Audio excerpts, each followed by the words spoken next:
we're going to have a long talk with Rob today about the 99, 199 issue from last week. Like, I just don't get how he is still employed. We got to talk to ownership about that one.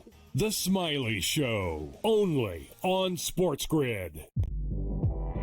They're also showing a little bit more propensity to take the pull-up jumper, which I think is important for them. Aiden Holloway has been better. Brant Nelson's staying out of foul trouble. Clifford Murray is attacking the offensive boards and being the defensive threat that they need. If Alabama can defend, and they make a run, and they win the SEC tournament, I think they're the fourth number one seed. Betting above the rim, only on SportsGrid. That is also value to be the best player on the best team. To me, it's Shai Gilgeous-Alexander. There is no doubt about it. The Nuggets probably going to finish, second overall in the conference here, and it's not going to get him the MVP. We'll see how it is down the stretch, and I assume this is going to tighten up, but barring a huge drop-off for OKC as a team, not just SGA, you could probably pencil him in for 30 a night. The early line, only on SportsGrid. The game is on. The stakes are high. But the action isn't just on the field. He's rearranging that rim. Get it inside! SportsGrid's in-game live. Your ultimate second screen experience. A little flyer, couple 15.5 points live line. Every prop, every play, every day. Anything can happen. It's complete chaos. It's smarter to be on SportsGrid.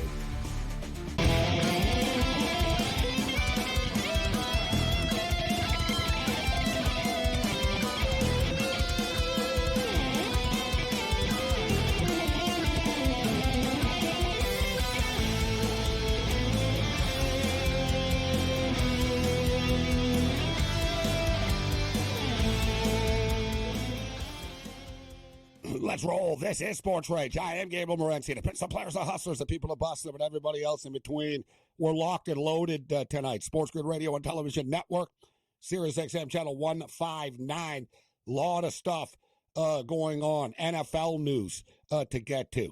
Russell Wilson signs a one-year deal with the New York Giants as the New York Giants put their final piece of the puzzle in place. Oh, no, that's right. We don't know. We don't know what the Giants' plan actually is. What does their finalized puzzle actually look like? But nevertheless, Russell Wilson, who did win a Super Bowl in this stadium, which feels like a million years ago, but nevertheless, Russell Wilson did win a Super Bowl in this stadium. Russell Wilson signs a one-year deal, $10.5 million. It could be upwards worth of 21 with bonuses and all that type of stuff. Stephon Diggs signs a 3-year deal with the New England Patriots, as now Diggs will take on his former teammates in the Buffalo Bills twice a year, and they got themselves their quarterback, Drake May's got himself the number one wide receiver, and I'm thinking to myself, I saw like the tweets like, Drake May has a number one wide receiver to throw to now, and I'm thinking, like, really, huh? Really? Oh, it's like Stephon Diggs, the dude that you want around your young quarterback? Like, okay, good luck with that. You got quite a lot of money, too. I know you got like $70 million, $69 million or something like that. Listen, I like Stephon Diggs. I can't throw him under the bus. I got a Diggs jersey. I got an autographed Diggs picture here that I have to take off the wall because he's no longer on the team. But Stephon Diggs isn't what he used to be. He's okay. He's only okay. And as much as I've tried to defend him, he is kind of a head case. Let's just call it out for what it is. There's only so many times you can say, no, well, it's just this and that. Like, we get it. Wide receivers are divas, but he's like next level, and he's not like worth the trouble level. Like, that's the problem. Like, if you're really, really good, you can cause problems. Like, if you're not, then nobody will care. And, it's to me, so it's like, whatever. All right, the Patriots, good for you, whatever. Good luck with that. NHL hockey. These games are pretty important tonight. The St. Louis Blues are like unstoppable since the Four Nations. It's pretty ironic because the big question mark, everybody said, Binnington's the worst goalie in the tournament. That's Canada's biggest weakness, Binnington. It actually won because of Binnington. All right. Well, Binnington wasn't perfect, but he was really damn good when he had to be. And he made some big time saves for them when he had to. And since then, since they've come back, the St. Louis Blues. That's the whole thing with these tournaments and, the midseason layoffs. You never really know. Like some teams that are hot are going to get cold. Some teams suddenly are going to get hot. People weren't talking about the St. Louis Blues, but these guys just don't lose. They don't lose. What are they now? After tonight, what are they going to be? 13-2 now in the 15 games. The two hottest teams since the Four Nations were actually the Montreal Canadiens and the St. Louis Blues. Both teams competing for a playoff spot, and both teams big-time hockey game that actually matters tonight for both teams. The St. Louis Blues are in control, 4-1 right now, early in the third period of play. Minnesota Wild are kind of comfortably hanging on to that wild card, so they're not really in a panic. Vegas are just sort of trying to get to the playoffs right now. Washington and Winnipeg, they're like the number 1 and number 2 teams in the National Hockey League as far as the President's Cup is concerned. But we've said this in the past. You don't want to be the best team in the regular season in the NHL. It's a kiss of death. A team has not won the President's Cup having the most points in the regular season and the Stanley Cup in 11 years' time. All right? And it's few and far between even before that. If you're the best team in the NHL in the regular season, it's almost a lock. You're not going to win the Stanley Cup. I would tank.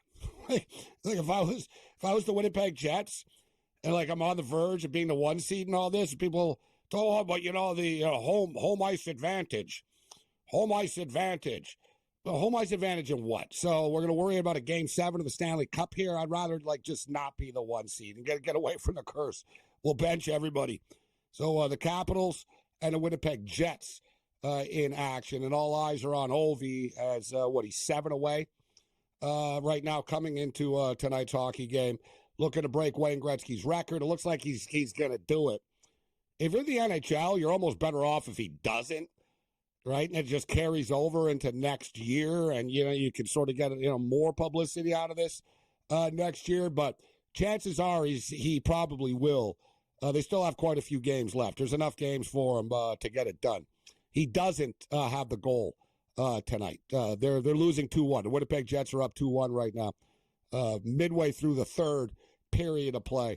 Late night action, we got another big one tonight. The LA Kings. Listen, the Kings have been smoking hot. They're another team that's red hot right now.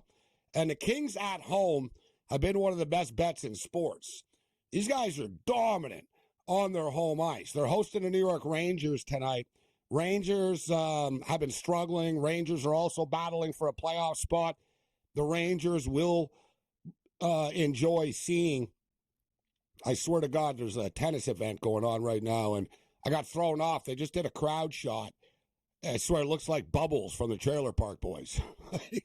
Just point blank. I'm like, what the hell? Bubbles, what is Bubbles doing at this tennis tournament right now? There's tennis on all the time. It's hard to tell when it's live or not, but they make these tennis players play often, don't they? TGL final tonight was actually super cool. Really intense stuff. The TGL, the first year, smash success, right? It exceeded everybody's expectations. I don't think even Tiger or Rory, who are put this thing together along with their money behind them, I don't think they thought that it would get this popular this fast. I don't think ESPN thought that the ratings would be this big, although they're all saying that now. They all said, we really all thought this was going to be a big deal. That's why we invested in it. And they did put real money into it as well. People are wondering how much it is if you want to buy a TGL franchise, because Arthur Blank owned the Atlanta team, and Atlanta won the championship. And, we see Serena Williams, one of the owners of the LA team, and there's some celebrity owners, but it's real money. As, they don't want to say exactly how much it is, but reportedly it's $35-40 million, if not more, if you didn't buy in year one right now. There should be some more teams moving forward, but, depending on what the revenue was. But the ratings were good. The fans were into it. The players were into it. It was fun to bet on. It was a hell of a lot more entertaining than the PGA is, right? Like Billy Horschel's throwing his club around, talking about whose effing house it was, and they were fired up. Xander Schauffele was, depressed after they didn't win tonight. So the players definitely cared. That's all that you want to, that's all that you could ask for, right? Or if the players are into it, then the fans are going to be into it. And the players were definitely into it. The format was super cool. The simulator just works. You figure, well, how they're going to play with a simulator and stuff, but really, really cool stuff. They smack into the simulator. They got the short game. They got bunkers. They got the greens. And the putting is super cool. Billy Horschel nailed a 20-footer tonight to basically won it for them.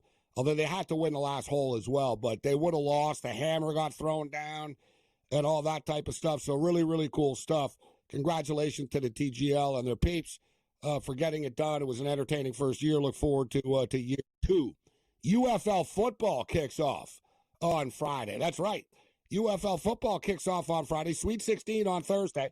And Major League Baseball on Thursday. But let me ask you, why the hell did Major League Baseball not start today?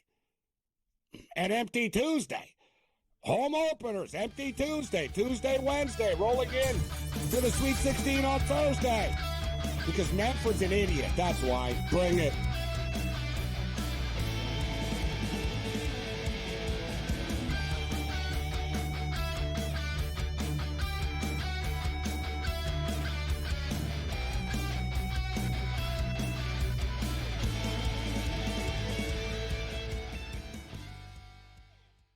So my team didn't win this weekend, but I still did with this app that's taking over the game. Sports Millions Pick'em lets you make quick and easy predictions. Pick your favorite players, go higher or lower, and you can still win big even if your team loses.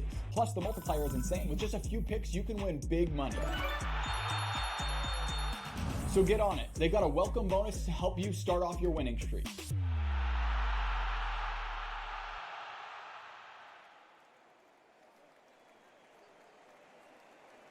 Anyone that's been to a sporting event, the atmosphere before a game, I think Game Time Decisions has that same exact atmosphere. This is our arena. This is what we do. There is going to be an energy to Game Time Decisions that you will feel night in and night out. The excitement you get when you lock your bets in, when you're figuring out what you want to do, we can zone in on the biggest games each night. I want this to be the place that people come to before the game starts so they feel as ready as possible to lock in their cards. We are going to hit every single one of those markets that you need to know about. We're going to go through every single thing, and I've got a great team behind me that's going to help me get the job done. There is not going to be a better place, I promise you, than Game Time Decisions to get that new information, react to it, and be able to then bet accordingly. We will have everything at our disposal, and we will use that to our advantage. I'm Kevin Walsh. Tune into Game Time Decisions from 6 to 8 p.m. Eastern on SportsGrid.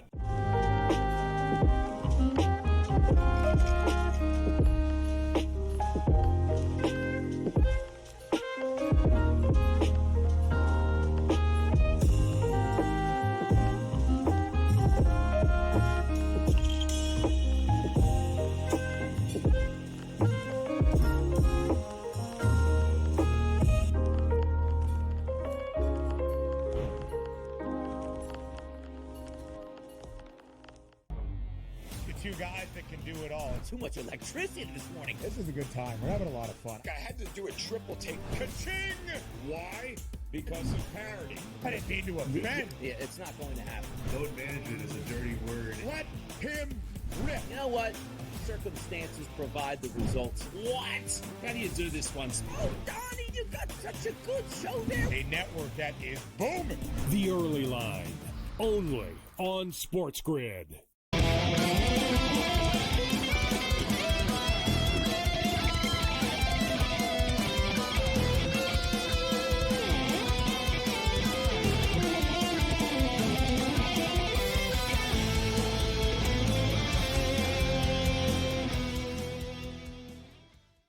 Let's roll. This is SportsRage. I am Morency, SportsGrid Radio and Television Network.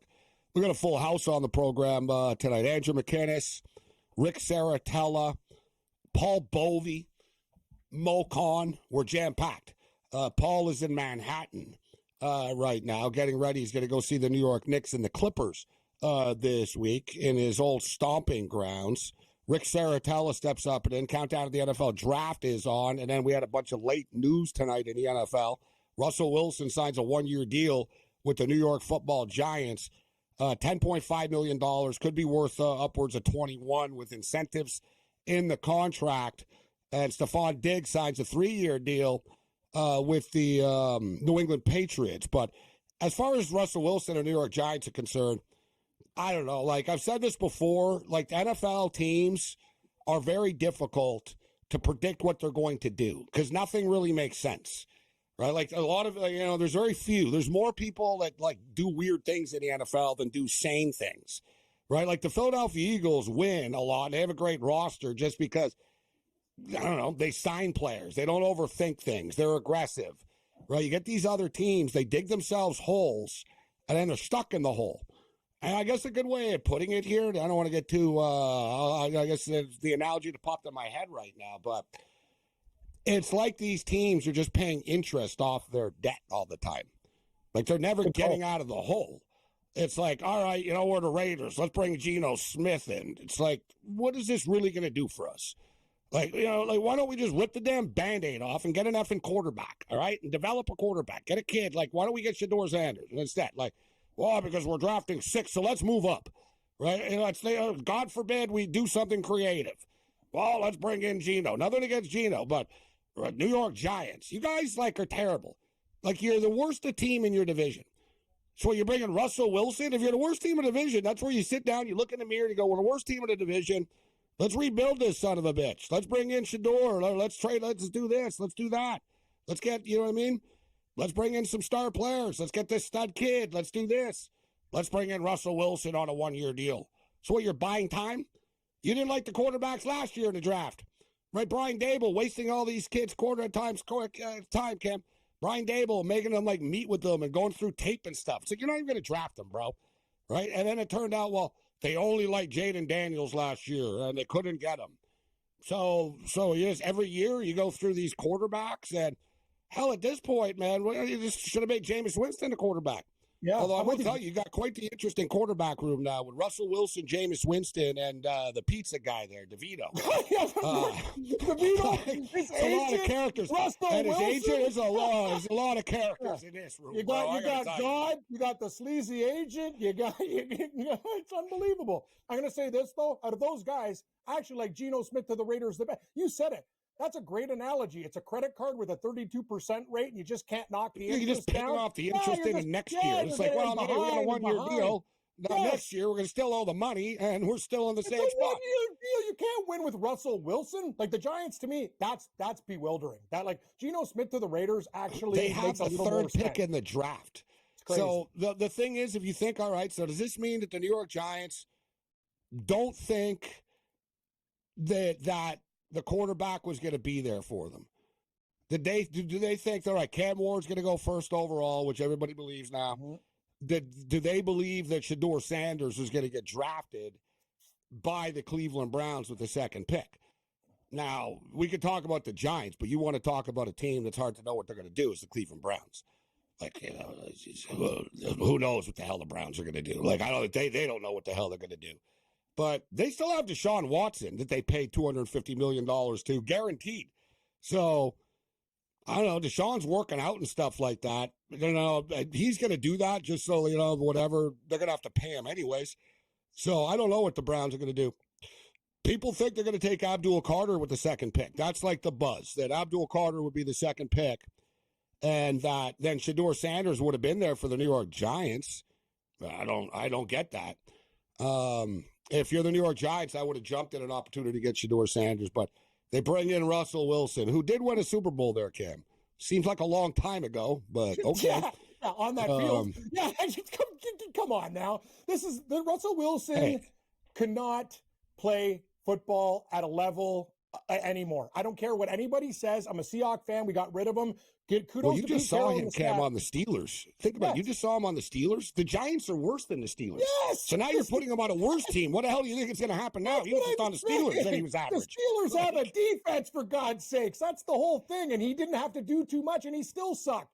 Good luck to you, New York Football Giants. What a horrible decision. Hey, man, I'll tell you, out of all the moves, Gabe, and I know you, Geno, I actually like the move for the Raiders because if they protect him a little bit, at least he has a skill set. These other guys, what a joke. Well, the thing with Geno, at least they could justify it, and we'll bring McKinnis in here. I guess I see McKinnis is ready to go, but the Raiders hat. Pete Carroll likes him, and Pete Carroll's 74 years old or whatever. So Pete Carroll, doesn't have time. He doesn't want to waste his time with some young quarterback. He's got a quarterback for his years that he's going to be in Las Vegas now with Geno Smith. Problem with I don't have a big beef with Geno Smith, but now you're taking Geno Smith out of Seattle and putting him with way less talent with the Raiders. So, you just had Geno Smith with Jackson Smith and Ajigba, DK Metcalf, and Tyler Lockett. Now he's got Brock Bowers, all right? That's it. So they've got problems. All right, Andrew McKinnis. Is McKinnis ready to go? I believe he is. Andrew McKinnis in the house. What's going on, McKinnis? How you doing? What's up, guys? Doing well. How are you guys doing? You look angry. All right, tonight. so what's this? You're wearing a Raider hat, McKinnis? What's going on with the Raider gear? Black hole. I thought you were a Packer fan. What's going on here? Good point, Gabe. What is he doing? Hey, I thought you were a Habs fan until you moved to Vancouver. You know. Here comes McKinnis in hard. Doesn't matter where you black live. on black. Yeah, black on black. That's all it is. That's all it is. Man. I love McKinnis. God, I love this That's all game. it is. That was amazing. You know what? I couldn't agree more with what you guys are saying, though, because, it's like certain teams. I was actually going to say, where's the Habs gear? They're losing 4-1. You're already off the bandwagon right now. Yeah, You'd be, come on, if they were winning 4-1, I think you'd have a hat on. Closet. That team's hot. The Blues are smoking. You know what? I suffer through every game, Gabe. Win or loss, I'll watch till the final minute. I got it going on this monitor right over here. Hey, I bet you over 1.5 for the first period tonight, and I moved on.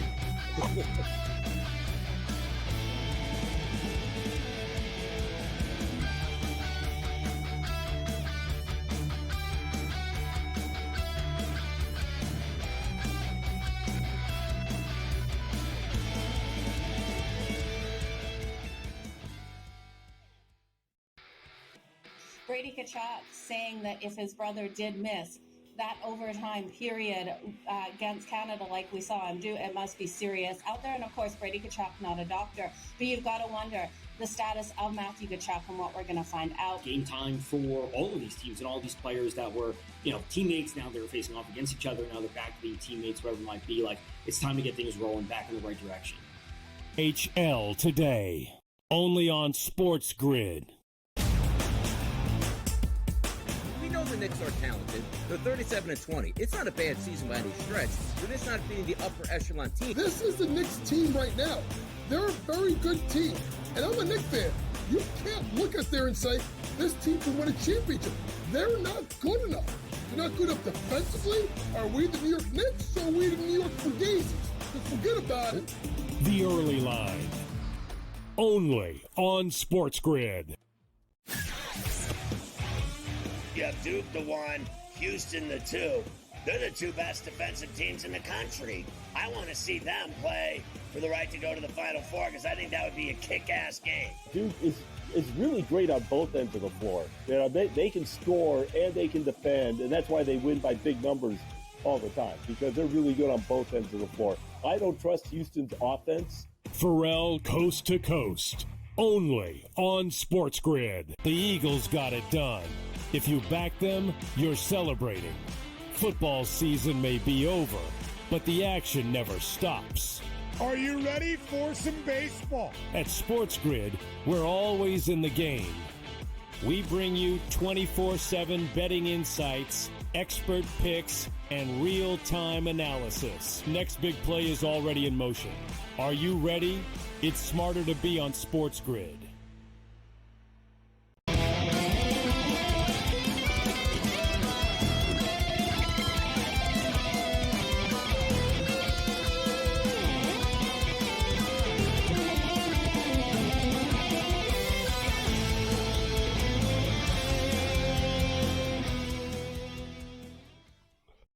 This is SportsRage. I am Morency. The Pittsburgh players, the hustlers, the people that busted them. Everybody else in between. 5-1 for the St. Louis Blues right now. Right off the top for McGinnis. They just scored. It's called a Blues. They just scored. It was 4-1. Now it's 5-1. It's the number one game. It's the top of the board in the rotation. 3-1 for the Vegas Golden Knights over Minnesota. 2-2. Washington and the Winnipeg Jets. Did Ovi score the second one?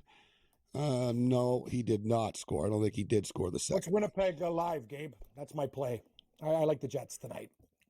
Winnipeg live are minus 120 right now. Sold. Give me the Jets to win. I like the under 5.5 in this game, and I didn't bet it. Like I'm an idiot. It's going to go under 5.5. It's 2-2 right now with 4 minutes left. Who do you think wins, McKinnis? The Capitals or the Jets? I'm already on the Jets, so sign me up. Let's go, McKinnis. Well, I'm already there. I'm already signed up. I don't have any action on this game, so I'll be pulling for you guys. All right, so the Avalanche are up 3-1 on the Red Wings. The Kraken and the Flames are tied at 1 with 6 minutes left in the second period.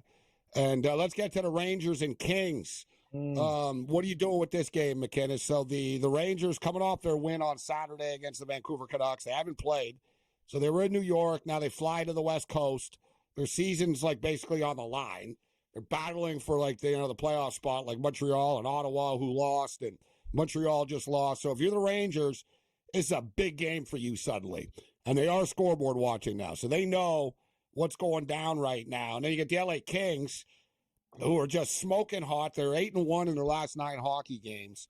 Not just winning, but they're kind of killing teams as well. Like they're winning by multiple goals for the most part on a nightly basis right now, and a sheer dominant home team as well. What are you doing with this game tonight, McKinnis? The LA Kings and the New York Rangers. I kind of like the under here, but more so I like the team total under for the New York Rangers. The only thing that worries me about taking this play is this kind of sets up for a typical angle I always look for, where it's, as the old-fashioned cappers would call it, a fat and sassy spot.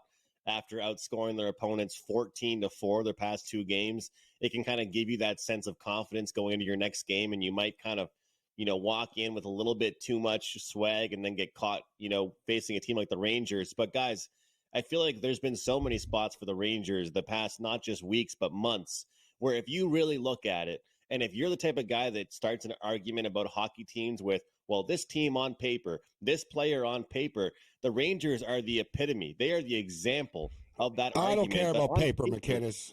Only rolling paper, zigzags. The only papers in my life. I don't care about teams on paper. Brother. Me too, brother. I'm with you because guess what? They should be in the playoffs already, but they're not. And this price is the way it is. So many people are going to tell you, oh, my God, look at this price. I got to take the Rangers. Those same people got to ask themselves, why the hell is the price the way it is then? If that price is what it is and it's such a steal on the Rangers, why is that the price? And I think the reason is if we go through the schedule right now, we don't have time to do it. How many of these good wins the Rangers have recently are against playoff-bound teams? Like you look at Columbus, you look at the Habs even, you look at the Ottawa Senators, at least some of their upset wins have been against teams like, that are actually top-tier teams like Florida and good teams. So team total under 2.5 goals, New York Rangers, full game under 5.5. I like some defense in this one, guys. I'm going to play a same-game parlay, which I don't do all the time. I'm not like an automatic same-game parlay guy, but I like the cushion of adding a goal to the total here. So I'll take the LA Kings to win the game, and I'll go under 6.5. I like that. Which now turns into plus 125. Not bad. So Kings to win and under 6.5 plus 125, same game parlay. If you want to be bolder and say that the Kings win and it goes under 5.5, it pays plus 182. And if you really want to get bold, 4.5 is plus 375. But let's not get crazy. I think it probably does go under the 5.5, to be honest. But I like the under 6.5 is a little bit of a cushion. Maybe I'll bet the 5.5 outright, and I'll take the Kings and the under and the parlay here plus 125. What's your pick, Cam, for the game?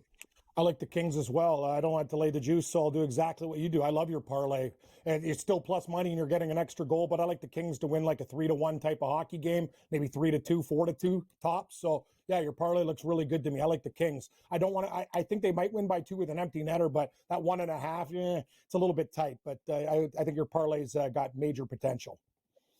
Speaking of totals, we did bet the CBI basketball game, Cleveland State and Florida Gulf Coast over 137.5. It's currently 133.5 right now. Cleveland State are up 31-27 with a minute left in the first half. We'll hit the NIT on the other side as well.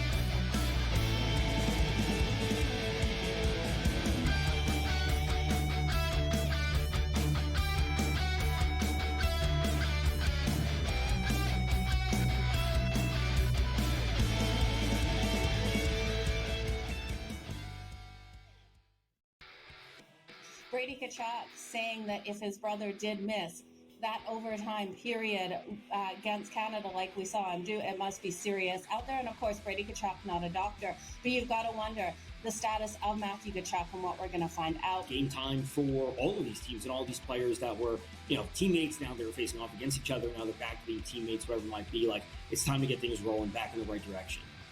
HL today, only on SportsGrid. We know the Knicks are talented. They're 37-20. It's not a bad season by any stretch. They're just not being the upper echelon team. This is the Knicks team right now. They're a very good team. And I'm a Knicks fan. You can't look at there and say, this team can win a championship. They're not good enough. They're not good enough defensively. Are we the New York Knicks or are we the New York Fugazi? Just forget about it. The early line, only on SportsGrid. You have Duke the 1, Houston the 2. They're the two best defensive teams in the country. I want to see them play for the right to go to the Final Four because I think that would be a kick-ass game. Duke is really great on both ends of the floor. They can score and they can defend, and that's why they win by big numbers all the time, because they're really good on both ends of the floor. I don't trust Houston's offense. Pharrell coast to coast, only on SportsGrid. The Eagles got it done. If you back them, you're celebrating. Football season may be over, but the action never stops. Are you ready for some baseball? At SportsGrid, we're always in the game.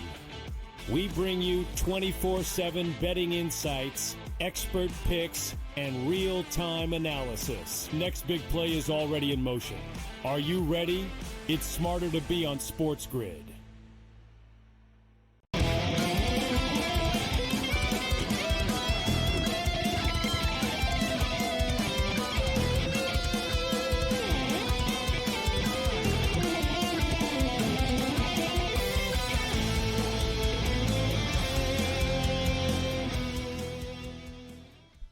This is SportsRage. I am Morency. The Pittsburgh players, the hustlers, the people that bust them, and everybody else in between.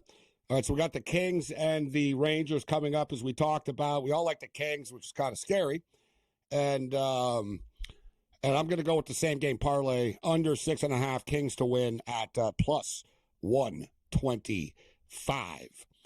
So there's an interesting question. You have the NCAA hockey going on here. And McInnes, you go to junior games, so you're watching them in person.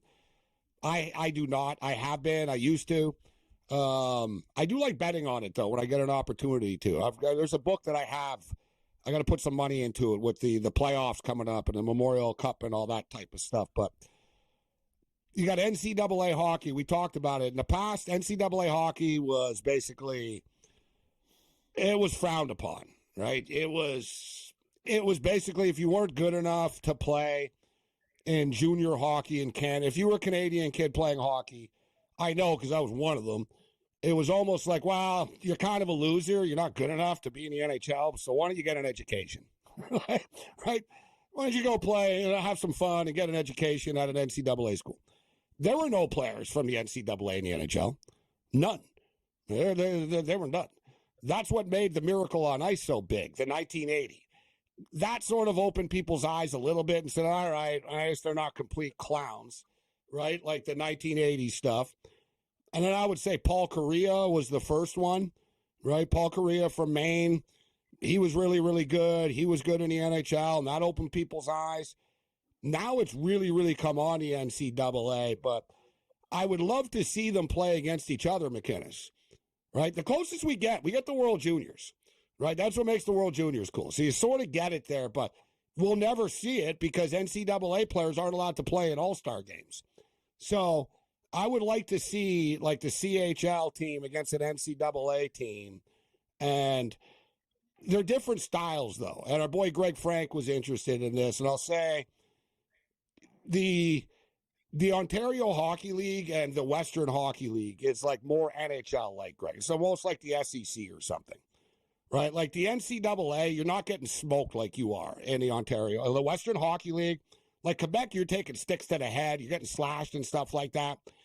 But, NCAA, there's not fighting, there's not the same physicality. I know they took fighting out in Quebec, but it's an interesting debate. But I still think that you look at like the drafts, guys, and look at this year's potential draft coming up, McInnes. It's mostly CHL players still, right? So let's not completely throw them under the bus. But there's no disputing that the NCAA is coming on with the money that they have in the campuses. As you talked about it, Cam, and you guys talk about it. Mm-hmm. Why the hell would you play for like the Sudbury Wolves and live in Sudbury when you could play for the Michigan Wolverines and live on campus in Ann Arbor, have a great cushy life, go to a top flight university, play a couple of games a week, still make the NHL, or you can play in the Ontario Hockey League and get yelled at by a drunk coach and be on a team with sex scandals and get stuck in the snow like in the middle of the winter, like, oh my God, we're going to Rimouski. We're in a ditch in Sudbury and Owen Sound here. Yeah, well, I'm dead serious, Cam. Why do you think the Canadian Hockey League kids, they're all like, oh, no, we're going to ease up, we're going to pay you more, we'll pay for your education, we'll pay for this. Because they know, man, we're screwing these kids and giving them a crap life. What do you think, McInnes? Who's better, CHL or NCAA? Well, I think that, obviously, as you mentioned at the start, I obviously have more knowledge. I know people like good friends of mine that have played in the Q and all kinds of different places in Quebec or throughout the Maritimes. But from what I know and from what it looks like, if you expect yourself to go play in the NHL ASAP, then I think the CHL is for you. But if you expect yourself to play a handful of years, get your education, kind of develop as a player, whether you're going to be a good NHL guy or you're going to just go somewhere else, you go to college. And a good example of that is a player for the Canadians who just announced today, Michael Hage is his name, really, really good player for Michigan, actually, Gabe. He just declared already he's going back next year. So, like, if you think about it like this, a lot of Q players and players that are playing for some of the best of the Q, like, Windsor Spitfires, London Knights, this year, the Moncton Wildcats in the Q, they're ready to go. Like, do you think McKinnon, or like, I guess bad example, but like a top 5 pick, but like, for example, Drouin, when he used to tear it up with McKinnon in Halifax, when I watched, McKinnon and Drouin stole the show. Tampa Bay sent Drouin back, right? Do you think Drouin wanted to go back? No. But the NCAA players, they don't mind. It's not as weird to like go back. So I think if you're ready to go to the NHL, girls on the campus too. Yeah, I got a lot of things. I will die on the hill. I will die on the hill that it's more of a professional experience. Like if you want to talk about a job, like picture a job like you're working in the world of business. You go and work at an actual office instead of playing Maple Leaf at school. This is actually a real job. They're pretty much, that's why there was the lawsuit, right? That these players were pretty much like amateurs and not getting paid well enough, because they're the Mooseheads games where I go to, they're almost selling out right now every single game. The players get paid a little bit, but not enough. They're actually acting more as pros than the NCAA players are, from my eyes. Nah, but they are getting paid though. And there's only a few junior teams that make money, right? Yeah. Like there's not, like most of them struggle. I know there's like the exceptions in certain areas, like, you know what I mean? Like they're popular where you are, the Spit for Windsor, etc. But like a lot of them are flipping and changing cities and going bankrupt and all that. Point, Gabe, and you know this too, the U.S. developmental program has come out like over the last little while. Those NHLers have built the program. Oh, that's like something that I would say is probably the best thing. You're right. Yes. That's a really, they got elite players. Like, Yes. They got guys who are ex-NHLers running it. Those kids that go through are all certified prospects. It's a wicked program. It's like military stuff. Like you have to be, a Marine to get in there. Like they only take the best of the best guys that are going there. And they develop that's a little extreme.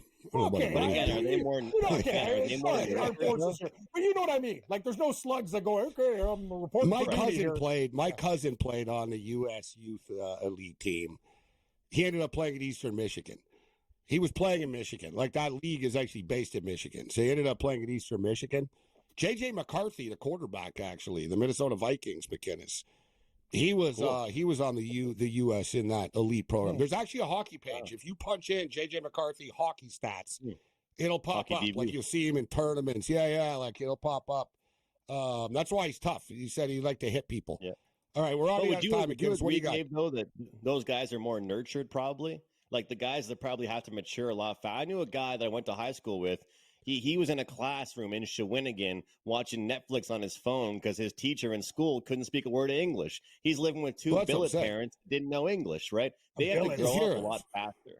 What a disaster. Yeah, and also it's more of a pro life, like you said. Like you're actually dealing with pressure if you play in the CHL. Like you got media, you got pressure. College is not the same, right? It's just it's not the same. All right, McKiss, Sweet 16. Speaking of college, what do you like this week? Any games catch your eye here? We got about a minute left. You know, Gabe, I think I'm going to keep riding with Tennessee. That's kind of my team right now, so I got to keep backing them again.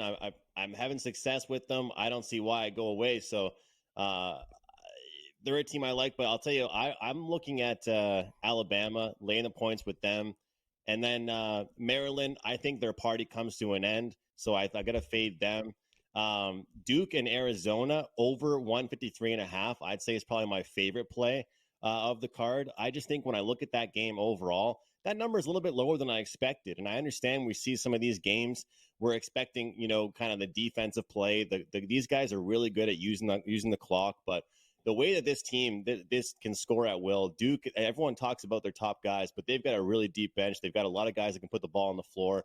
And I think when Arizona gets desperate, they're going to start heaving up threes. And when this 3 points start going in, this total is going to go way over. So I really like that over 153.5. Good eye, McKinnis. I agree with you. It's going to be like 52 dunks in this game, bro. Cooper Flagg's going to dunk the ball like 12 times. Arizona's going to dunk the ball a million times. You're right. They're setting the totals too low. They set the Baylor-Duke total too low. It was like 145, 146. They got to 159. Thanks, McKinnis. Good job. WagerTalk.com, McKinnis.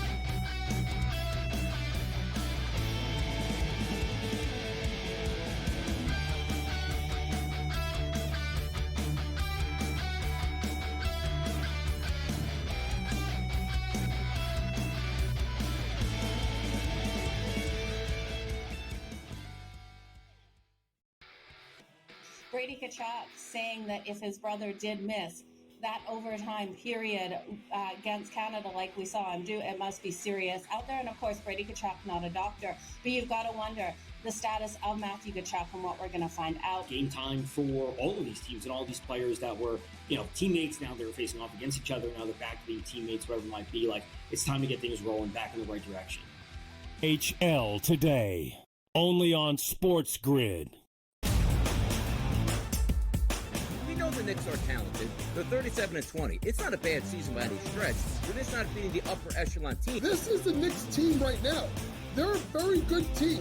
And I'm a Knicks fan. You can't look at there and say, this team can win a championship. They're not good enough. They're not good enough defensively. Are we the New York Knicks or are we the New York Fugazis? Just forget about it. The early line, only on SportsGrid. You have Duke the 1, Houston the 2. They're the two best defensive teams in the country. I want to see them play for the right to go to the Final Four because I think that would be a kick-ass game. Duke is really great on both ends of the floor. They can score and they can defend, and that's why they win by big numbers all the time, because they're really good on both ends of the floor. I don't trust Houston's offense. Pharrell coast to coast, only on SportsGrid. The Eagles got it done. If you back them, you're celebrating. Football season may be over, but the action never stops. Are you ready for some baseball? At SportsGrid, we're always in the game.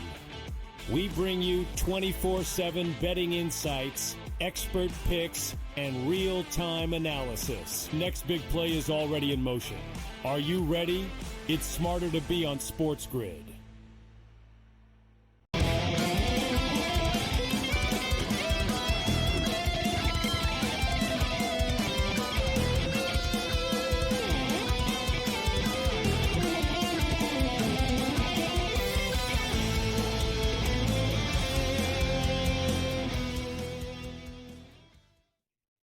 This is SportsRage. I am Morency. Thanks to Andrew McKinnis for kicking it with us. The Rangers and Kings are scoreless right now. We're going to get Paul Bovey set up and join us. So as we stated, the Kings are rocking their old school cool black jerseys, actually. I think it's one of the good looks. This is like the Gretzky era look. The purple, the old purple and gold was kind of cool. it was cool to look at, but when you actually get it in person, it's not like for everybody to wear and stuff. Like, so I think the purple and gold is a good like alternate jersey for them. I think this is the best look that they have. This look, and the New York Rangers have always had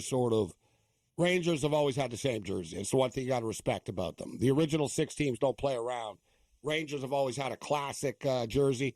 So scoreless, we took that same game parlay, Kings to win at under 6.5 at plus 125.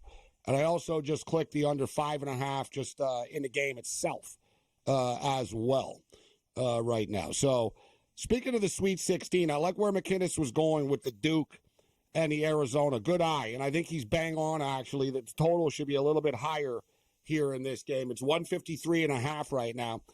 Arizona are one of the highest scoring teams in the country. And the Duke Blue Devils defense is good, but they're not invincible. And Duke is willing to trade baskets with you. We saw it with Baylor.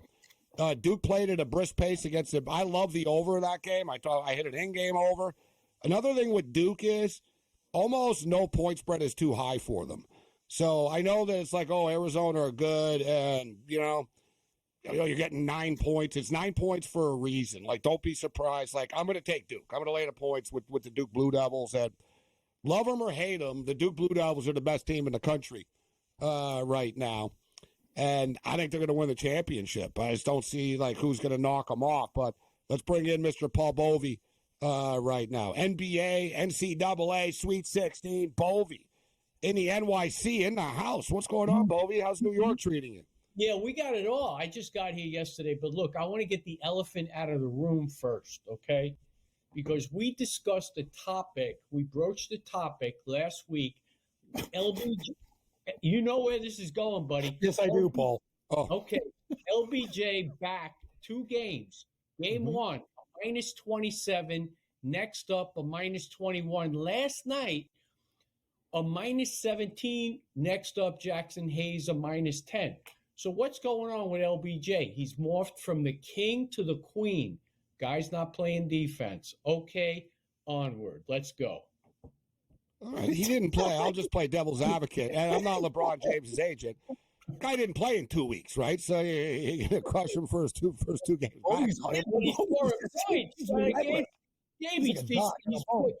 He's lighting up the scoreboard. That never changes. The scoreboard always lights up. The problem is he's just exerting 75 to 80% of his energy on defense, and it's showing up in the final. Oh, but anyway, I feel bad for Jan Brady when she tried to take you to court because you just murder her with your. She's out of her league. No, it is one thing, Paul. Yeah, it is one thing that I've said for years, like going back with LeBron, and you got to respect him in a way. Like he doesn't do the load management really much. He shows up, he plays a lot of minutes, but at the same point in time, why is that, Paul? Because he wants to break records, right? Like he is about the you know what I mean? He is, like a lot of guys, and you believe them. You know what I mean? They're like, oh, I don't know where I'm at statistically. I don't know. I don't really I don't live and die with that. He does. Like, you know what I mean? If you ask LeBron, like if you were a buddy and you said, hey, LeBron, how many 3-point shots have you hit? He'd be like 1,813 or he'd be like, oh, I need 16 more assists to pass this guy in the next whatever. Like, he's all about that. So I'm not going to dispute that. But the numbers have been good. But we respect your disdain for his lack of defense now, Paul. But okay, so it's all about the playoffs, right? The other fugazi is, oh, I don't care about personal statistics. All I want to do is win. All right. Yeah. Then why are you shooting the ball like a tenth of a second after the buzzer goes off so it doesn't hit your attempts? You know what I'm saying? So I get you. We're in agreement on that. Let's win. You know what, money. though, Paul, too? Yeah. Last thing about the Lakers, too, is suddenly the last couple of games, it's almost like the honeymoon's over. They're like, dear God, like Luka is slow. Like Luka looks tired. Like he went to LA, he was playing on adrenaline, and now he's getting lit up.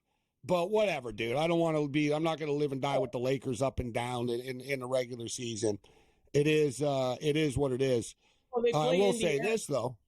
Yeah, they play Indiana tomorrow night, and it should be interesting because they have a back-to-back with the Bulls. So you wonder who's going to play, who's not going to play, and how much will they be out for revenge on Thursday night. So it's going to be an interesting setup here. If I was the Pacers, I would run their ass into the ground too. Just run, and the Pacers already run, right? So total is 235. The Pacers are 1-point favorites. How about the Bulls suddenly? I got to be honest. Like, I try to stay on top of everything, but this little Bulls run is flowing under my radar. At 8-2 in the last 10, Paul. You've been cashing tickets with the Bulls, and in fact, you were on last week with us, and you had the Bulls and the Suns, and they were down big all night. You ended up getting the push. Listen, I wrote that game off. I checked it like an hour later, and was obviously looking for the bad news. And they lost by 6, but I hit the team total. And as you said, Phoenix is soft, although Phoenix has went on a little run and did survive Milwaukee last night, 108-106. Important game against the Celtics tomorrow night. Not so much for Boston, who may rest Jason Tatum, but for Phoenix, certainly. And Paul's going to be going to the Clippers in the Knicks game tomorrow. The Clippers are 2.5-point road favorites. Total's 217.5. But before we get to that, I thought you were going to come in hot, not on LeBron James, but on the New York Football Giants. Paul's a New York Giant fan, signing Russell Wilson to a 1-year, $10.5 million deal. Could be upwards worth of $21 million with incentives. Russell Wilson wanted to go to New York a couple of years ago, actually, but the thought process was that his wife wanted him to go to New York. And I kind of get the feeling that his wife is kind of running the operation now to begin with.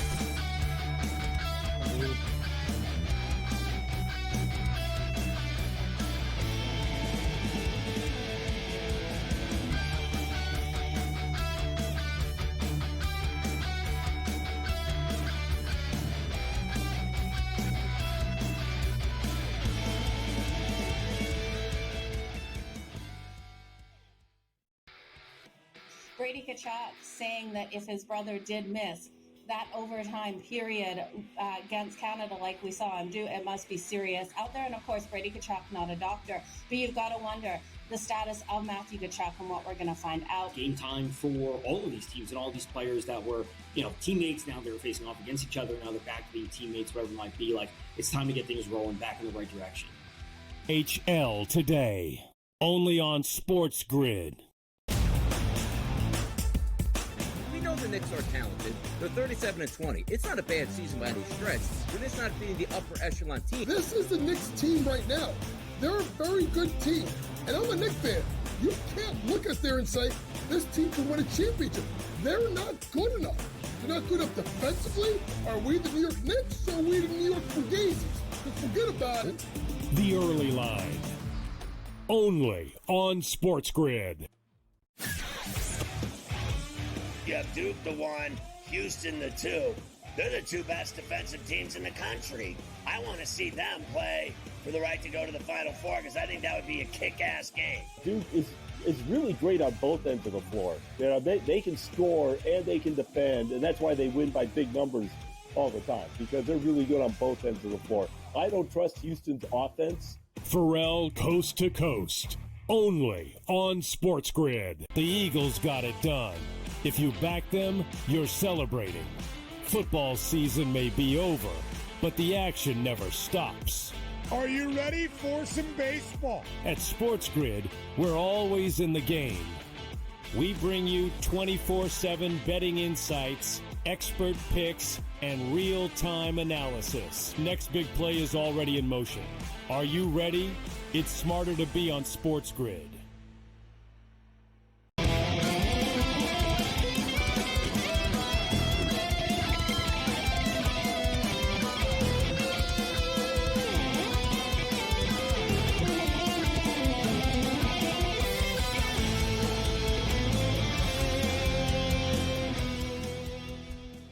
This is SportsRage. I am Morency. The Pistol Players, the Hustlers, people that bust them, everybody's number 2. We'll talk about James Harden's greatness in a couple of minutes.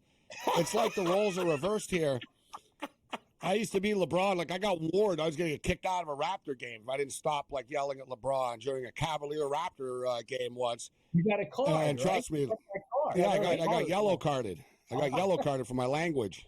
It's a red card. The next one, I would have been ejected. So, you know what I mean? It's no, and Harden, like, I never forget, Harden cost me a lot of money. I used to bet big money on the All-Star game. So once the West was waiting, Harden came in, like, all hung over and started booting the ball out of bounds, turning the ball over. And the East won by, like, one, like, specifically because of Harden. I was like, dude, you just cost, like, the West the All-Star game, like, single-handedly, bro. Like, you cost all the players the player bonus and, like, but Harden with the Clippers has been a stud. Like, he has been. Like, the guy shows up every night. When other people are there, he plays with them. When they're not there, he takes over on his own. I got to give him credit, but we'll get to that. But let's get to Russell Wilson, Paul. What's up with the New York Football Giants signing Russell Wilson to a one-year deal? It's hard to, like, what are they doing? Listen, man. First of all, $21 million just lit up with a match and just tossed away. Look. I sent a screenshot of what I posted a few weeks ago, and I said that Russell Wilson was done, Aaron Rodgers wasn't far behind, and Malik Neighbors and Tyrone Tracy came in and liked it, okay? And I checked. I thought maybe it was some guy posting for Malik Neighbors. No, it was them. Based on the number of followers, it was them. So they're not fans of this acquisition, and neither am I. Russell Wilson, outside of the Bengals last year, 29 to 38 for 400 plus, and a little bit of flair in the snow against Cleveland.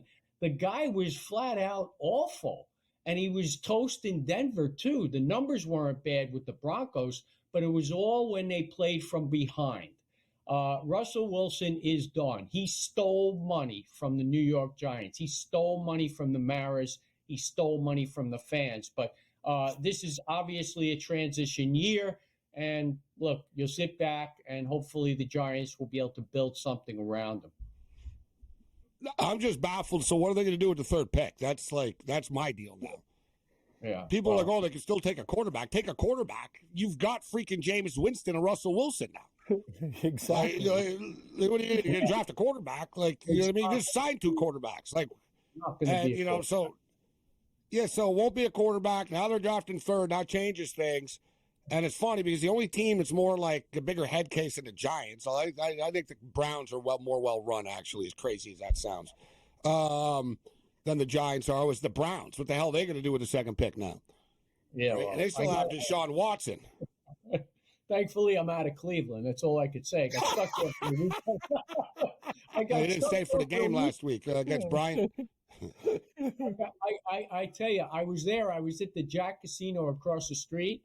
And I was going to go, but that's past my bedtime, man. It was late. So I said to myself, I'm going to be tired by the time I get out of there. So I said, I strapped. You know, you're in the casino all day, and then you're going to go to a game and watch them get blown out. I thought they played well early on, but unfortunately they just crapped out midway through, and Michigan State got the cover. But yeah, so we're in New York now. We're ready to exploit these numbers over the weekend. There's some games I do like. I was choppy last week with High Point. I did catch Drake, but it could have been a better result. So the LA Clippers take on the Knicks tomorrow. Clippers are 2.5-point favorites and a very hot team right now. They've won 8 of their last 10 games. They're coming off a loss. They had a 5-game win streak going, and they're coming off a 103-101 loss to the Oklahoma City Thunder. But they rolled the Memphis Grizzlies. They beat the Cleveland Cavaliers. They smoked the Charlotte Hornets. They smoked the Atlanta Hawks. They smoked, like, if you look at the current form of the Clippers, Paul, very impressive. 15-point wins, 23-point wins, 35-point win, 43-point win, 20-point win, and then a hard-fought 2-point loss to one of the best teams in the NBA. Now they take it on the road, though, so we'll get Paul's thoughts on how the Clippers do on the East Coast, how do his Knicks do tomorrow, and we'll get Paul's thoughts on the Sweet 16. We got Rick Saratella stepping up and in. We'll talk some NFL football. Mo Khan as well. Russell Wilson signs with the Giants. What does this mean for the NFL draft? Like I said, they got Jameis Winston. They got the DeVito kid. Now they got Russell Wilson. How many quarterbacks can they sign? Maybe they'll take Travis Hunter.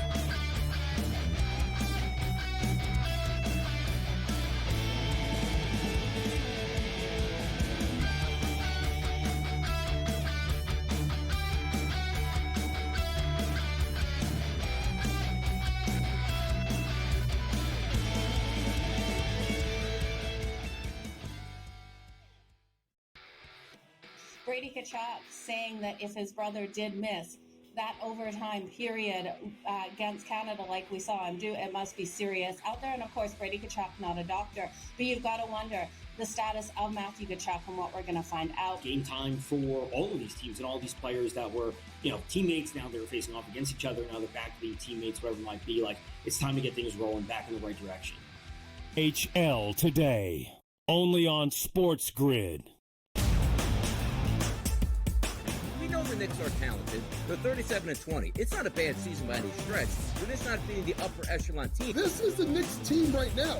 They're a very good team. And I'm a Knicks fan. You can't look at there and say, this team can win a championship. They're not good enough. They're not good enough defensively. Are we the New York Knicks or are we the New York Fugazis? Just forget about it. The early line, only on SportsGrid. You have Duke the 1, Houston the 2. They're the two best defensive teams in the country. I want to see them play for the right to go to the Final Four because I think that would be a kick-ass game. Duke is really great on both ends of the floor. They can score and they can defend, and that's why they win by big numbers all the time, because they're really good on both ends of the floor. I don't trust Houston's offense. Pharrell coast to coast, only on SportsGrid. The Eagles got it done. If you back them, you're celebrating. Football season may be over, but the action never stops. Are you ready for some baseball? At SportsGrid, we're always in the game. We bring you 24/7 betting insights, expert picks, and real-time analysis. Next big play is already in motion. Are you ready? It's smarter to be on SportsGrid.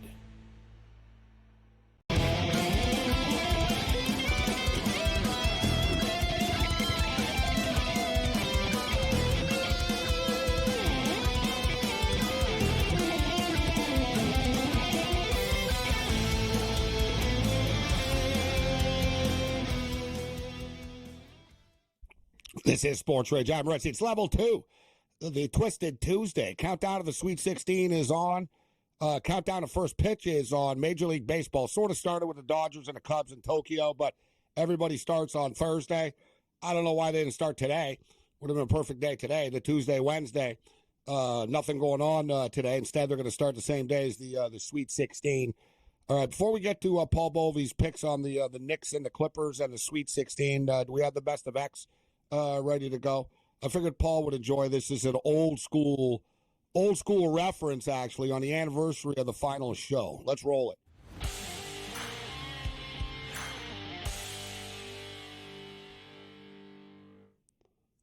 The series finale of the George Michael Sports Machine aired 18 years ago, March 25th, 2007.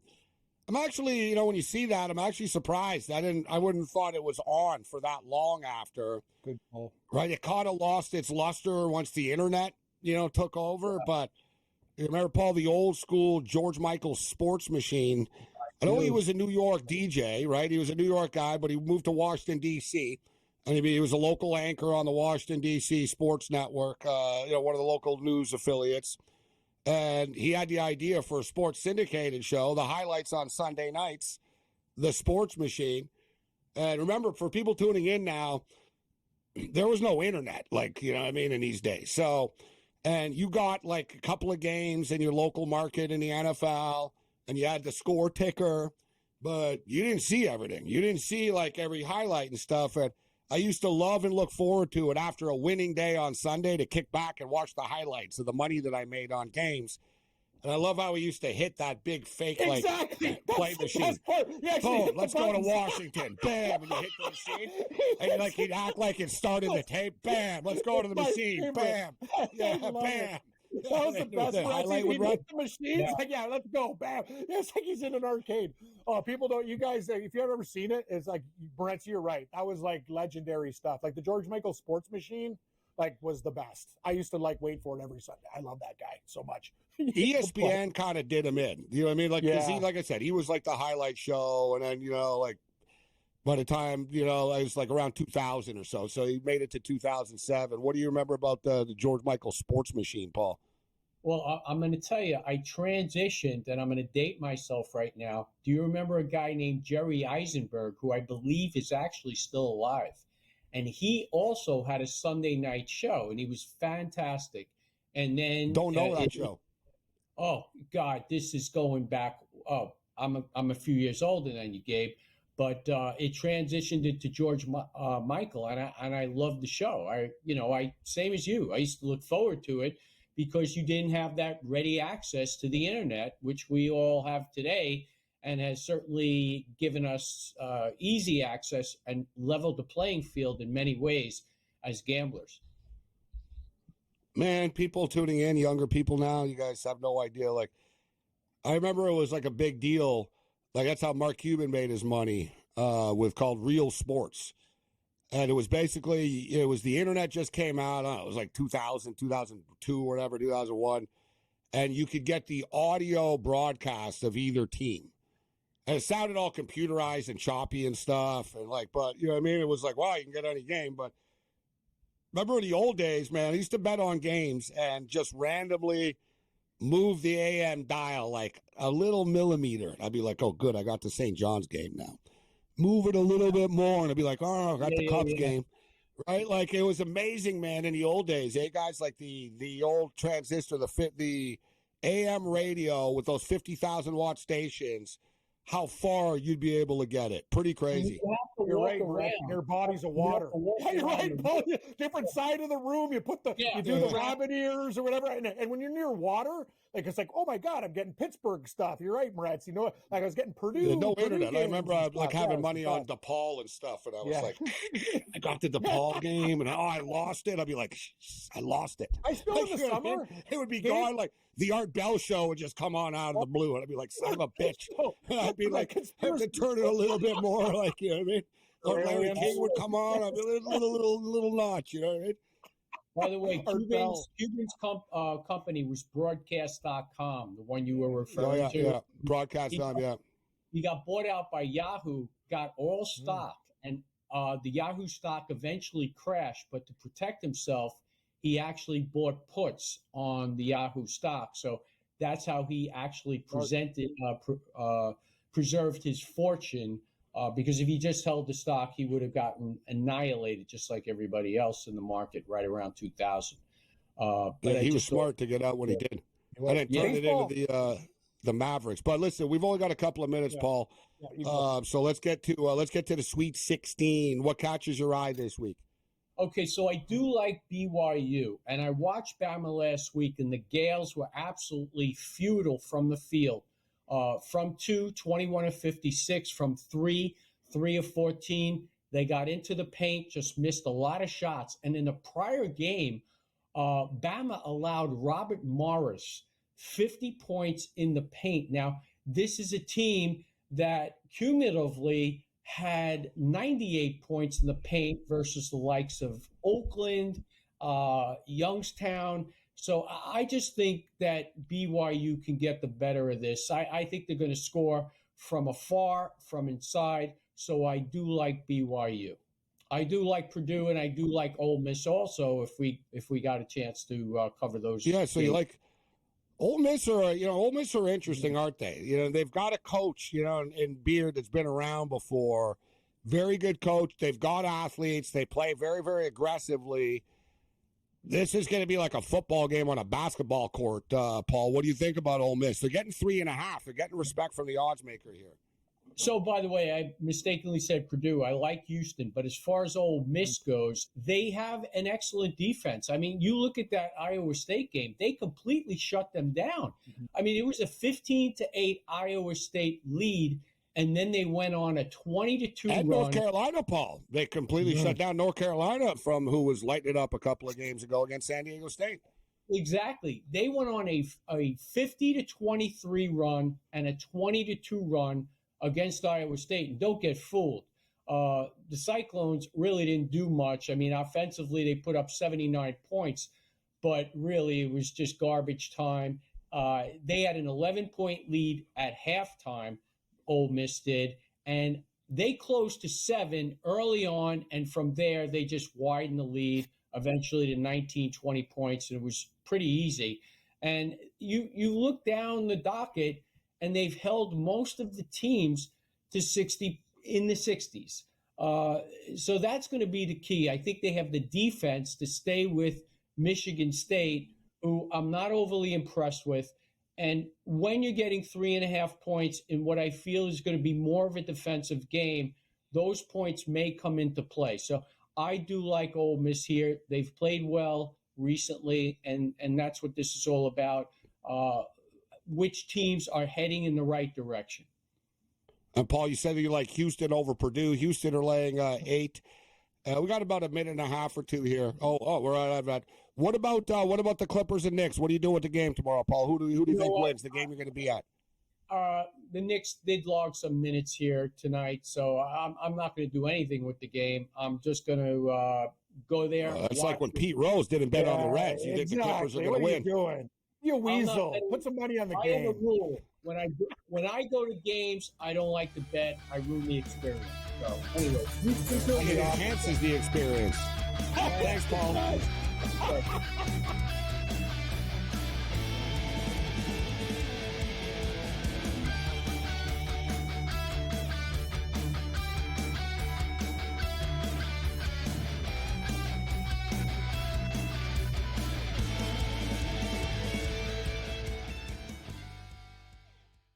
So my team didn't win this weekend, but I still did with this app that's taking over the game. Sports Millions Pick'em lets you make quick and easy predictions. Pick your favorite players, go higher or lower, and you can still win big even if your team loses. Plus, the multiplier is insane. With just a few picks, you can win big money. So get on it. They've got a welcome bonus to help you start off your winning streak.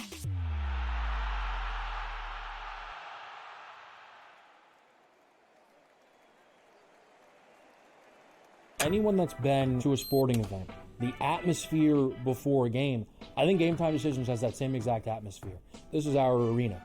This is what we do. There is going to be an energy to Game Time Decisions that you will feel night in and night out. The excitement you get when you lock your bets in, when you're figuring out what you want to do, we can zone in on the biggest games each night. I want this to be the place that people come to before the game starts so they feel as ready as possible to lock in their cards. We are going to hit every single one of those markets that you need to know about. We're going to go through every single thing, and I've got a great team behind me that's going to help me get the job done. There is not going to be a better place, I promise you, than Game Time Decisions to get that new information, react to it, and be able to then bet accordingly. We will have everything at our disposal, and we will use that to our advantage. I'm Kevin Walsh. Tune into Game Time Decisions from 6 to 8 p.m. Eastern on SportsGrid.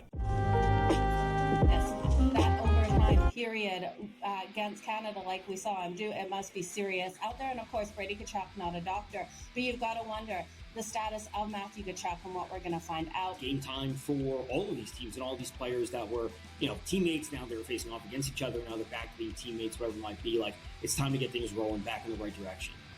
HL today. Only on SportsGrid. We know the Knicks are talented. They're 37-20. It's not a bad season by any stretch. They're just not being the upper echelon team. This is the Knicks team right now. They're a very good team. And I'm a Knicks fan. You can't look at there and say, this team can win a championship. They're not good enough. They're not good enough defensively. Are we the New York Knicks or are we the New York Fugazis? Just forget about it. The early line. Only on SportsGrid. You have Duke the 1, Houston the 2. They're the 2 best defensive teams in the country. I want to see them play for the right to go to the Final Four because I think that would be a kick-ass game. Duke is really great on both ends of the floor. They can score and they can defend, and that's why they win by big numbers all the time, because they're really good on both ends of the floor. I don't trust Houston's offense. Pharrell Coast to Coast Only on SportsGrid. The Eagles got it done. If you back them, you're celebrating. Football season may be over, but the action never stops.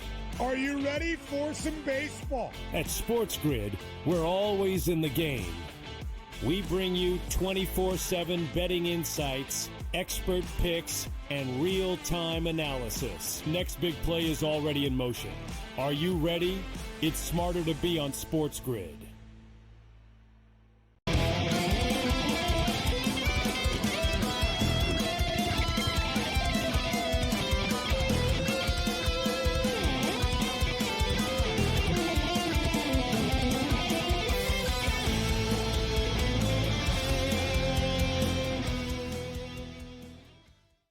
Three, two, four. 3, 2, 1. The Twisted Tuesday continues. This is Sports Rage. I am Morency. We're talking football right now with Rick Saratella. And there's so much stuff going on with all these games and stuff. But CJ Stroud was on a podcast, and his comments are starting to go viral right now because he was talking about Aaron Rodgers. And he was on the $1 million worth of game podcast. And Stroud was asked, would he rather have Eli Manning's career or Aaron Rodgers' career? And without missing a beat, he said Eli Manning because Eli Manning won more. I don't have a problem. I don't really see, there's nothing controversial about that. But then, he started talking about Matthew Stafford. And he said if Matthew Stafford had the same weapons and the same defense and the same good teams that Aaron Rodgers had, he would have won more than one Super Bowl. Agree or disagree with that, Rick? Well, which is a great place to be. Are you in the locker room? Like, you giving like the Any Given Sunday Inches Al Pacino speech? Are we there yet? Oh, yeah, I think we've been there.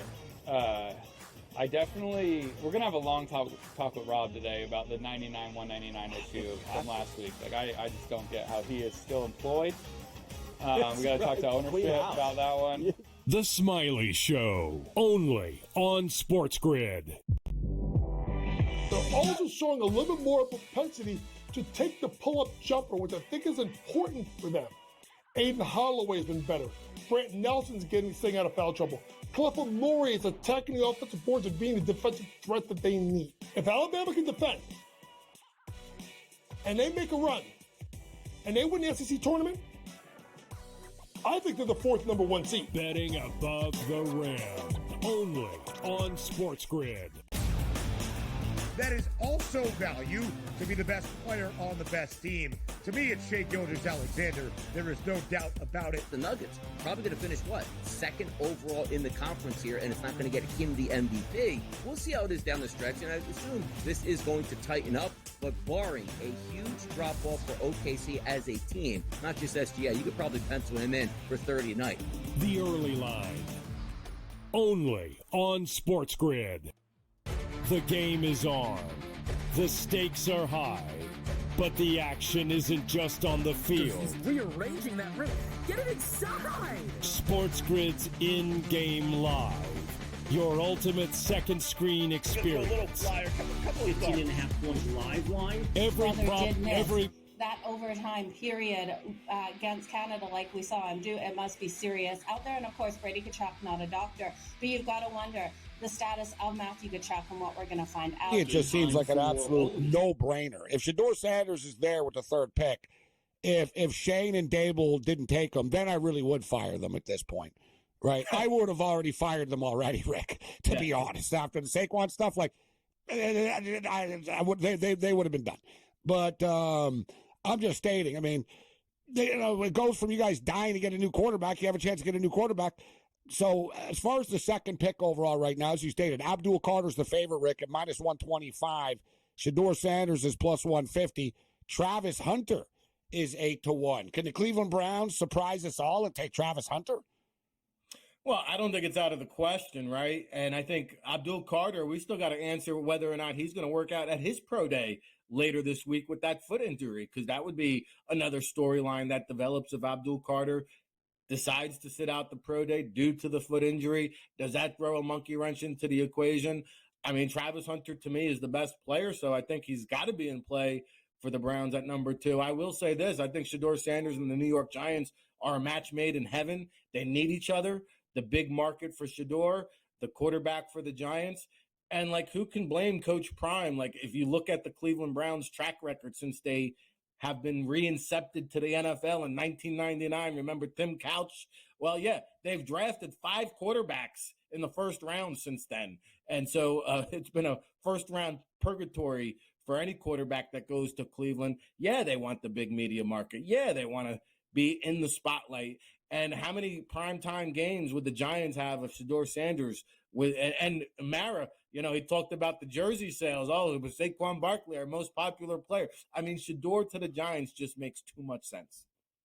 You're exactly right. And that's the thing. Like, I remember being in stores in Manhattan, and like the Jets are still selling Joe Namath jerseys. They don't have anything to sell.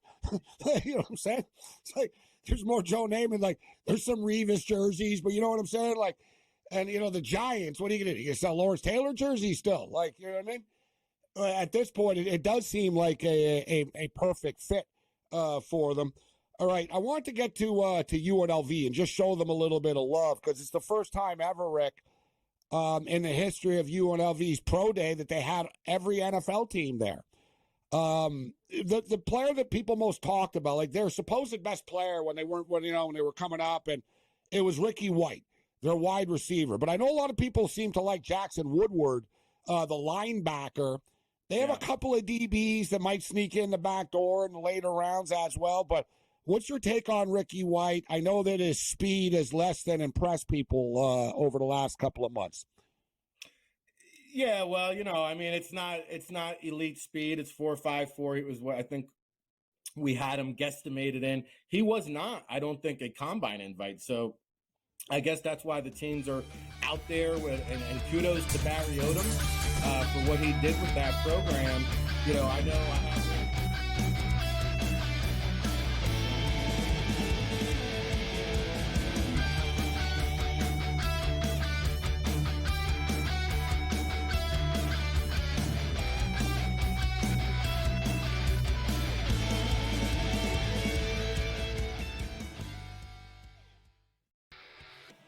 Brady Kachuk saying that if his brother did miss that overtime period against Canada like we saw him do, it must be serious out there. And of course, Brady Kachuk, not a doctor, but you've got to wonder the status of Matthew Kachuk and what we're going to find out. Game time for all of these teams and all these players that were, teammates. Now they're facing off against each other. Now they're back to being teammates, whatever it might be. Like, it's time to get things rolling back in the right direction. HL today, only on SportsGrid. The Knicks are talented. They're 37-20. It's not a bad season by any stretch. They're just not beating the upper echelon team. This is the Knicks team right now. They're a very good team. And I'm a Knicks fan. You can't look at there and say, this team can win a championship. They're not good enough. They're not good enough defensively. Are we the New York Knicks or are we the New York Fugazis? Just forget about it. The early line. Only on SportsGrid. You have Duke the 1, Houston the 2.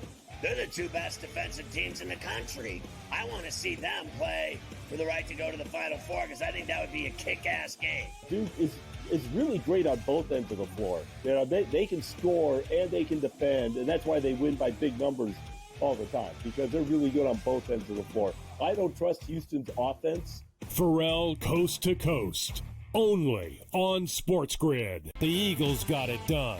If you back them, you're celebrating. Football season may be over, but the action never stops. Are you ready for some baseball? At SportsGrid, we're always in the game. We bring you 24/7 betting insights, expert picks, and real-time analysis. Next big play is already in motion. Are you ready? It's smarter to be on SportsGrid.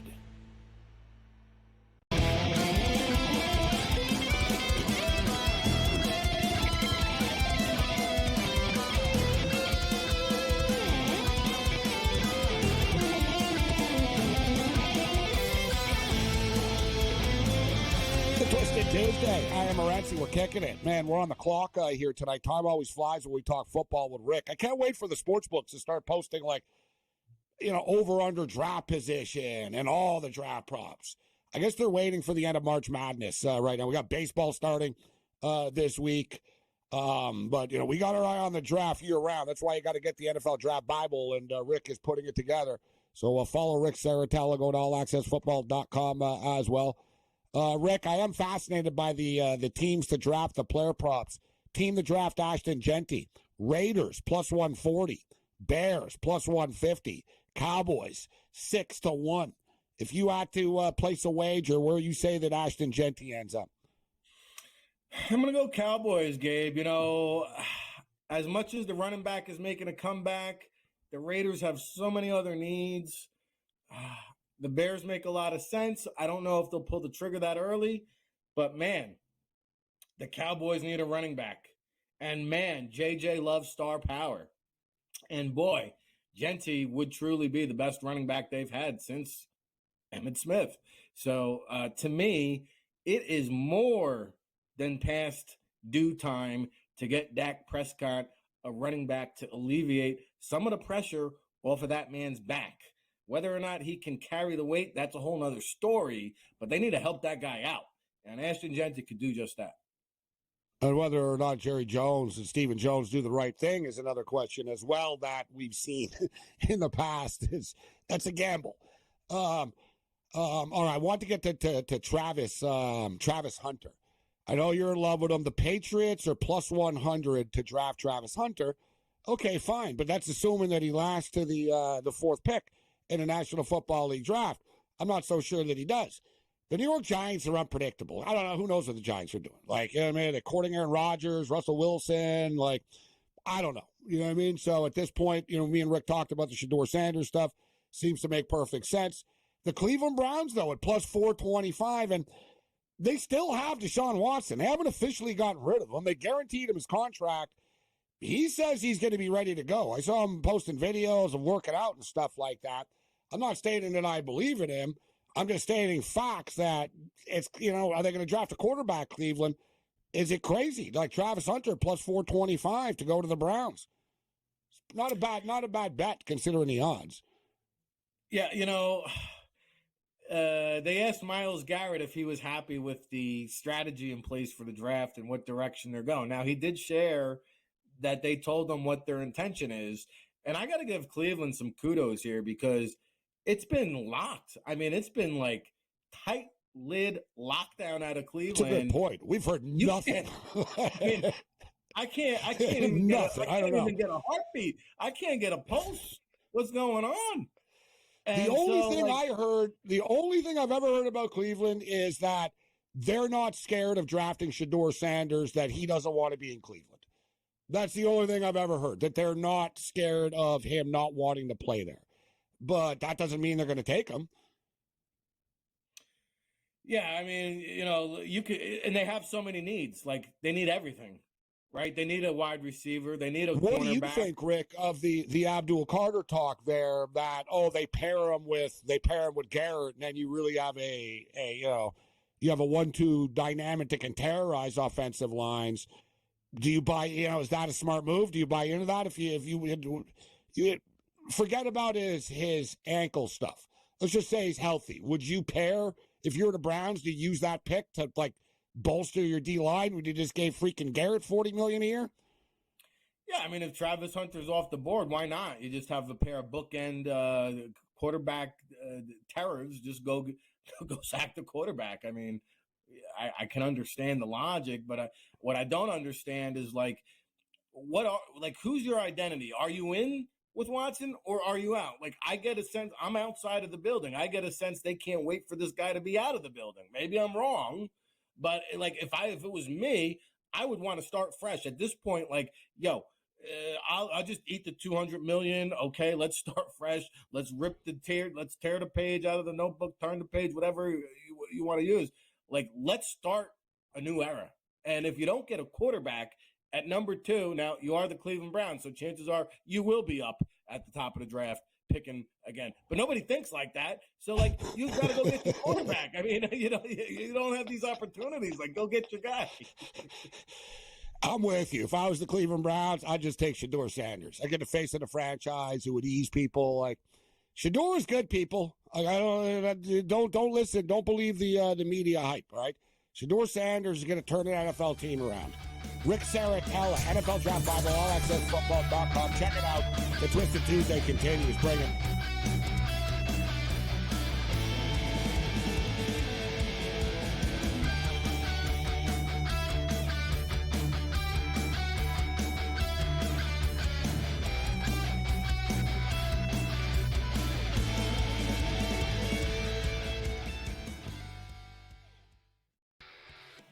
Brady Kachuk saying that if his brother did miss that overtime period against Canada like we saw him do, it must be serious out there. And of course, Brady Kachuk, not a doctor, but you've got to wonder the status of Matthew Kachuk and what we're going to find out. Game time for all of these teams and all these players that were, teammates. Now they're facing off against each other. Now they're back to being teammates, whatever it might be. Like, it's time to get things rolling back in the right direction.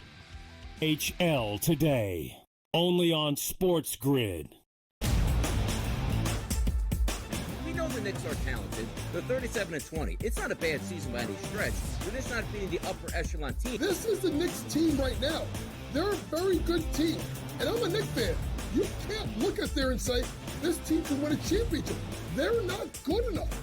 They're not good enough defensively. Are we the New York Knicks or are we the New York Fugazis? Forget about it. The early line, only on SportsGrid. You have Duke the 1, Houston the 2. They're the two best defensive teams in the country. I want to see them play for the right to go to the Final Four because I think that would be a kick-ass game. Duke is really great on both ends of the floor. They can score and they can defend, and that's why they win by big numbers all the time, because they're really good on both ends of the floor. I don't trust Houston's offense. Pharrell coast to coast, only on SportsGrid. The Eagles got it done. If you back them, you're celebrating. Football season may be over, but the action never stops. Are you ready for some baseball? At SportsGrid, we're always in the game. We bring you 24/7 betting insights, expert picks, and real-time analysis. Next big play is already in motion. Are you ready? It's smarter to be on SportsGrid.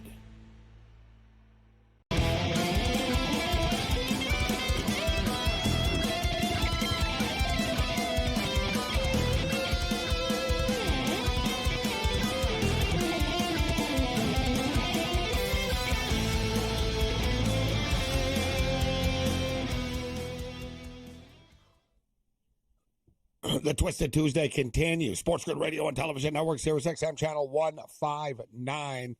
Apologize for any technical difficulties with Rick Saratella there. The Rangers and the Kings second period just started. It's scoreless at the Crypt in Los Angeles. Meanwhile, North Texas have just beaten Oklahoma State 61-59 in NIT action. And we got another close one going on, 66-64. Cleveland State Vikings up on Florida Gulf Coast right now. There's 2 minutes left. I've got over 137.5 in this game. They're at 130, but it's so close. They're going to be playing defense. It's kind of annoying. I'd prefer if they got a little bit of a lead so we can get some late fouls here. So we'll keep our eye on this basketball game. Of course, we got the Sweet 16 coming up in a couple of days, and Mo Khan steps up and Mo has done play-by-play for the Montreal Alliance in the CEBL. And Mo, just last week or 2 weeks ago, was talking online about, the CEBL. I don't need to tell you, but for people tuning in, how it continues to grow and grow in credibility as well. That's an important thing. So it's being supported in the cities that it's in. I like to see more television coverage of it. I like to see more sports books. I think we'll see it more this year, but more sports books get involved and have numbers up for the games. But Mike Morreale's doing a great job building this league, and now they add the import rule where you can sign like a stud player as well, which I think is a good idea, Mo. So I want to get your take on who are some of the potential players like that they're looking at and they've announced, which is super cool, that they're going to play an outdoor game at Jerry Park at the tennis stadium, right?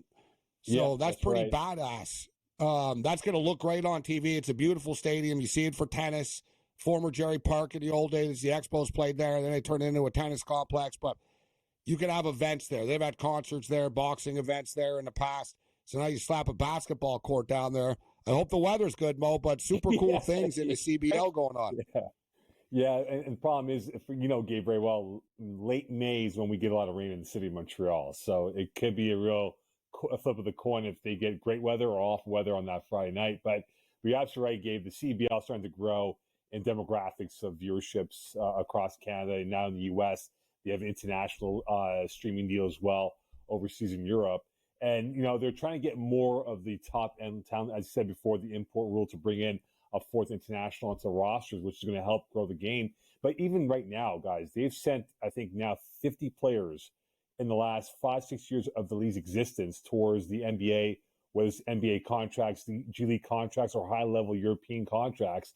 There's more and more guys, whether you're Canadian or international players, American or overseas, who are looking at this as a great diving board that, hey, you play the first 10, 12 games of the CEBL, you might get a look at the NBA G League. And the league has that agreement with the NBA that there could be a player X, Y, and Z who might get a look from team A, B, and C that can go down to Vegas playing that window as well to enhance their value. So this has really been a great stepping stone for a lot of American guys who want to get back into the NBA or G League for that matter. Yeah, they've had 20 players play in the NBA, which is pretty impressive to make it play in the NBA. A good example is AJ Lawson. Look at this dude, dropping serious points too. He's so unknown. It's unfortunate the books don't have props up for him. I wanted to bet. I'm like, this guy's scoring 32 points a game. What's the prop? No one's ever heard of him. But the sports books, they don't have him. They don't even have him listed, unfortunately. All right. So speaking of which, right now, still 66-64. Damn it, with a minute left. That's my problem now. It's too close. They're not going to foul. They're playing defense. And the total's 137.5. This game was sailing over, too. This is going to be a frustrating loss, potentially. Cleveland State were like 5.5 point favorites in this game for the record. So we'll keep our eye on that. We got the Sweet 16 rapidly approaching. Some fun games, some interesting matchups. Let's start off with the bottom game. We'll go late to early here on Thursday. Mo, what do you think of Arkansas and Texas Tech on Thursday night? Interesting matchup between two physically tough teams. Arkansas are getting 5.5 points. Over-unders 148. What's your pick? I love Arkansas. I mean, they've grown, guys. Think about that game against Kentucky at Rupp earlier this year. That turned their season around. And here we are looking at them maybe a game away from the Elite Eight and perhaps 2 games away from the Final Four. And you look at Cal and what he's done, and you watch that St. John's game, they neutralized all their top hitters from the Red Storm offensive attack. And they rebounded. Even when they got the foul issues, they were able to rebound well enough and make clutch plays. And DJ Wagner, who we know very well, who's DeJuan Wagner's son, has done very well in his second year in the NCAA, and he's come up with clutch plays. So if Wagner plays well, I think they go even deeper than before, and they got a great matchup to get in the Sweet 16, to get Tech and perhaps now move on, which I think they will, to the Elite Eight on the weekend. Yeah, Arkansas, guys, one of the hottest teams in the country from a betting perspective as well right now. They're 8-2 their last 10 games against the point spread as an underdog, and they're continuously an underdog all the time, and they keep on winning these games outright. And Coach Calipari as well, 10-2 in the Sweet 16.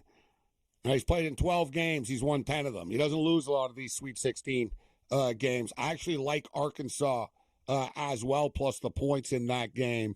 Duke and Arizona. I like this Arizona team, but this is the end of the line.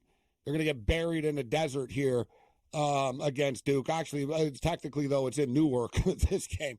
But Duke, listen, all Duke do are murder teams. And, I guess the only thing people held against them was, well, the ACC wasn't good this year. Okay, so do something about it when you play against them. Baylor were just way overmatched. Most teams are going to be overmatched.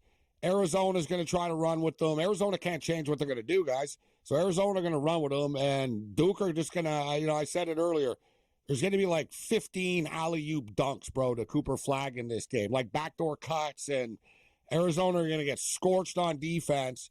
They're going to get their pound of flesh. I think they'll score. I love the over of the game, but I think Duke cover the 9, guys. What's your pick, Mo? I agree with you. I think Duke's been smashing teams. You know, they've not had a real test probably since North Carolina in the ACC semifinal game a couple weeks ago. Beyond that, though, that was without Cooper Flagg in the lineup, right? So you look at it now, I think Arizona does not have the same quality of depth that they had maybe a couple years ago under Tommy Lloyd when he became coach back in 21-22. But, you know, they'll make it close. But I agree with you, Gabe. I think Duke's going to cover and definitely smash Arizona to get to the Elite Eight. BYU is an interesting team right now, smoking hot. They've been hot for a couple of months. Alabama could beat anybody, but they're also vulnerable defensively. They give up 81 points a game. Total is 175.5. This is a competitive game. Paul Bovey was with us earlier. He likes BYU in this game. I like this Alabama team, but BYU can play with anybody as well. What's your pick, Cam, for BYU and Alabama? I was leaning BYU, but you're right, Gabe. It's Alabama. If they're running and their threes are going down, they probably take advantage of BYU. To your earlier game, I think Duke blows Arizona out. It was a nice comeback. The Wildcats got punched in the face by Oregon and then came back and won that game, but they're totally mismatched. We have Duke winning it all, so I think they murder them, but I'll take BYU in that spot. I'll take the points. Mo, what do you think about BYU and Alabama? The over-under is 175.5. Which is incredibly high for a college basketball game, a 40-minute game. Yet nobody wants to bet the under. Yeah, you know what I mean? No one's like, oh, yeah, I want to bet the under because you think of this game, to beat this, guys, we're going to have to get into the 90s. You know, how many points do you think you're going to need to score, Mo? Kind of like you kind of figure this game. Thing is, it's a tournament game. Things could tighten up a little bit, but you're definitely going to have to score 85 plus to win this game, like 90 plus to win this game. There's going to be points. Yeah, this is going to be a track meet with Bama and BYU. And think about BYU, right, how that game ended with Wisconsin, right? A lot of bad blood, bad taste, people throwing bad karma at BYU and how they acted afterwards. But I just think that this might be the toughest test for Bama. And if they get past BYU, I think they will roll by Duke to get to the Final Four. And we spoke about it last week, right? I didn't think Duke would get to the Final Four. But I think Alabama has the horsepower. You look at Nate Oates, what he's built up. He's got a really good, well-coached team to go up against a good BYU team as well. I have Alabama beating Duke in my bracket, but I regret it. Wow. I think Duke's going to beat them.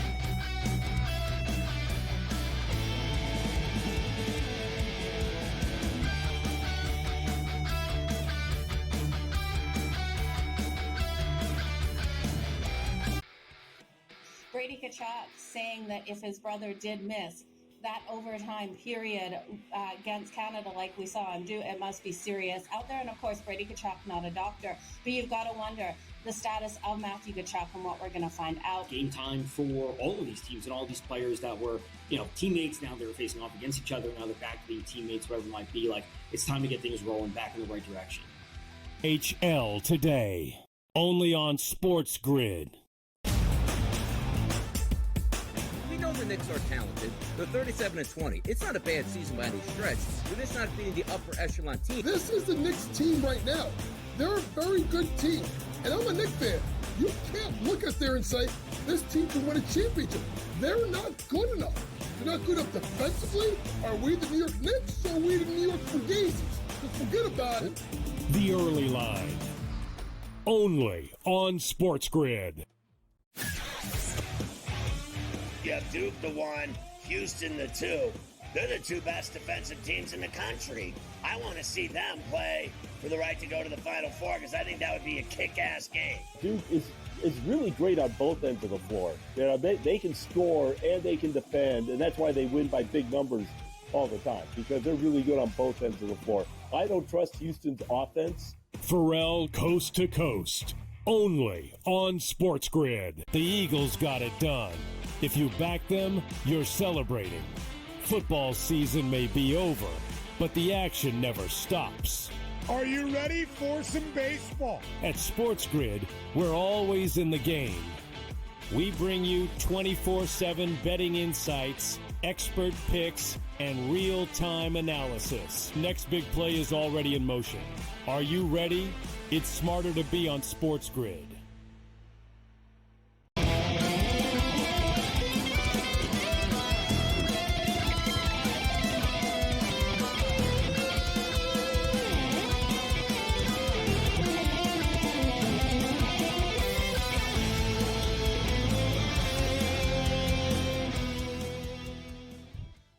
This is Sports Rage. I am Morency.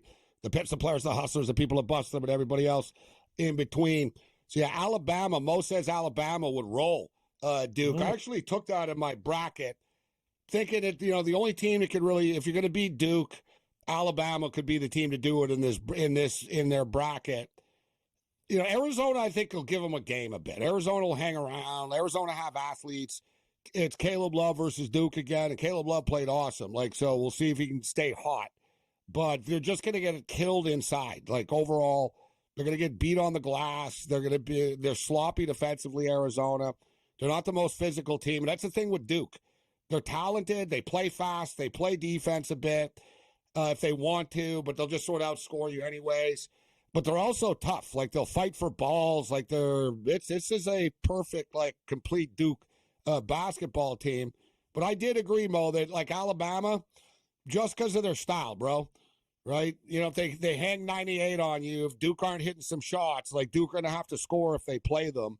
But Duke will also score at will on Alabama, right, when they play against them. If Alabama survive this against BYU. But I think Nate Oates is a great coach. I think this is the end of the line for BYU as well. And I think it's the end of the line for the Maryland Terrapins here. Did you think that Derek Queen traveled, Mo? That's the question. I'll ask you. Of course he did. I thought he traveled too. He did, but they're not going to call it, though, at that moment, right? Because they call it, think about the ramifications of what that call would have done. Colorado State wins that game. Gamblers are going crazy on that moment, right? So this the whole notion of that play happening, but it was great defending by Colorado State in that moment.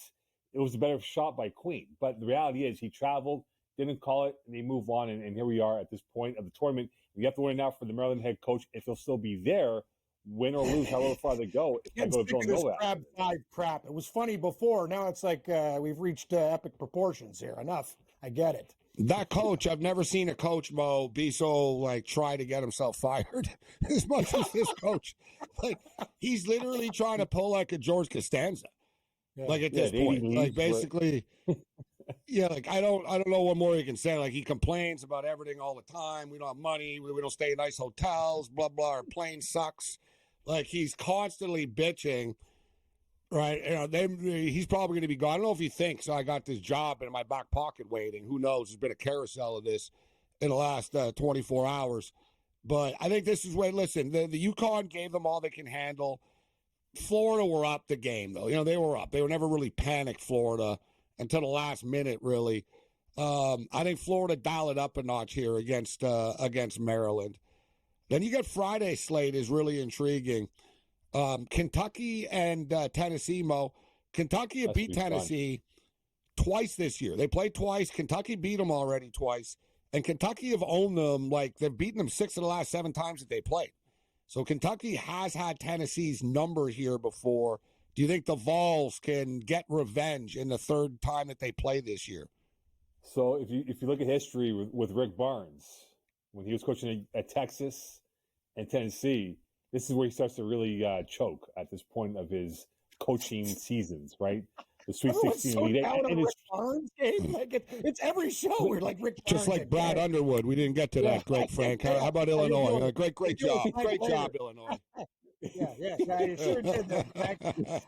Great job. I'm just stating.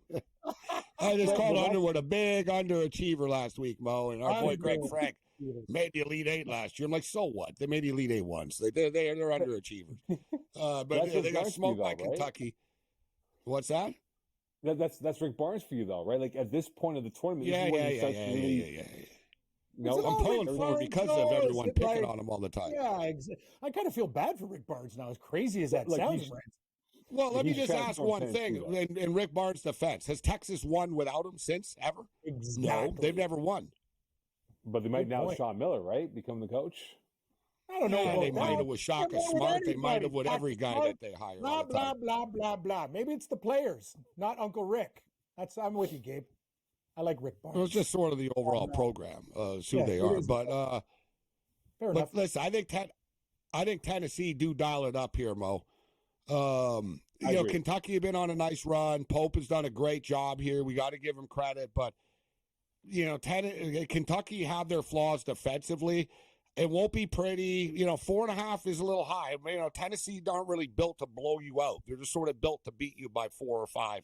Interesting number, but I'm going to stand with my boy RB. Rick Barnes gets it done here against the Pope.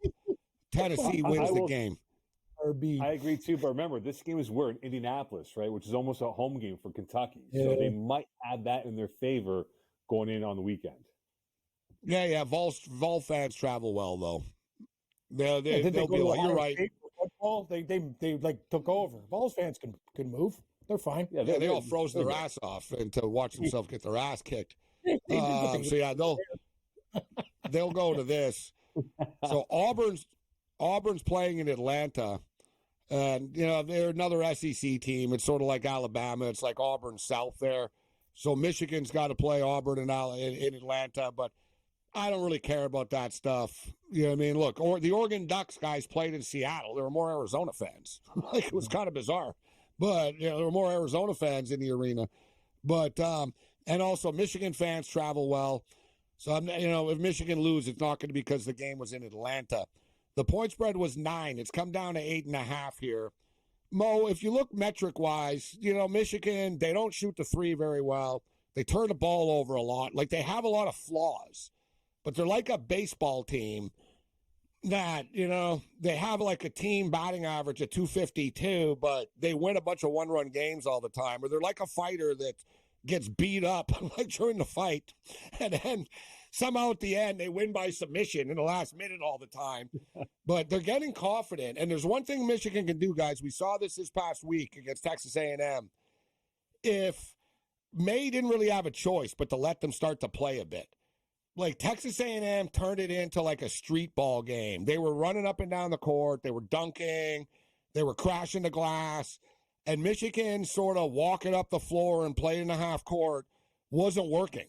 And credit to Dustin May that he said, you know what? All right, let's just let them run and see what happens. And Donaldson's good if you just let him play, like instead of like confining him, right? So I think they can play with Auburn. We'll break it down on the other side.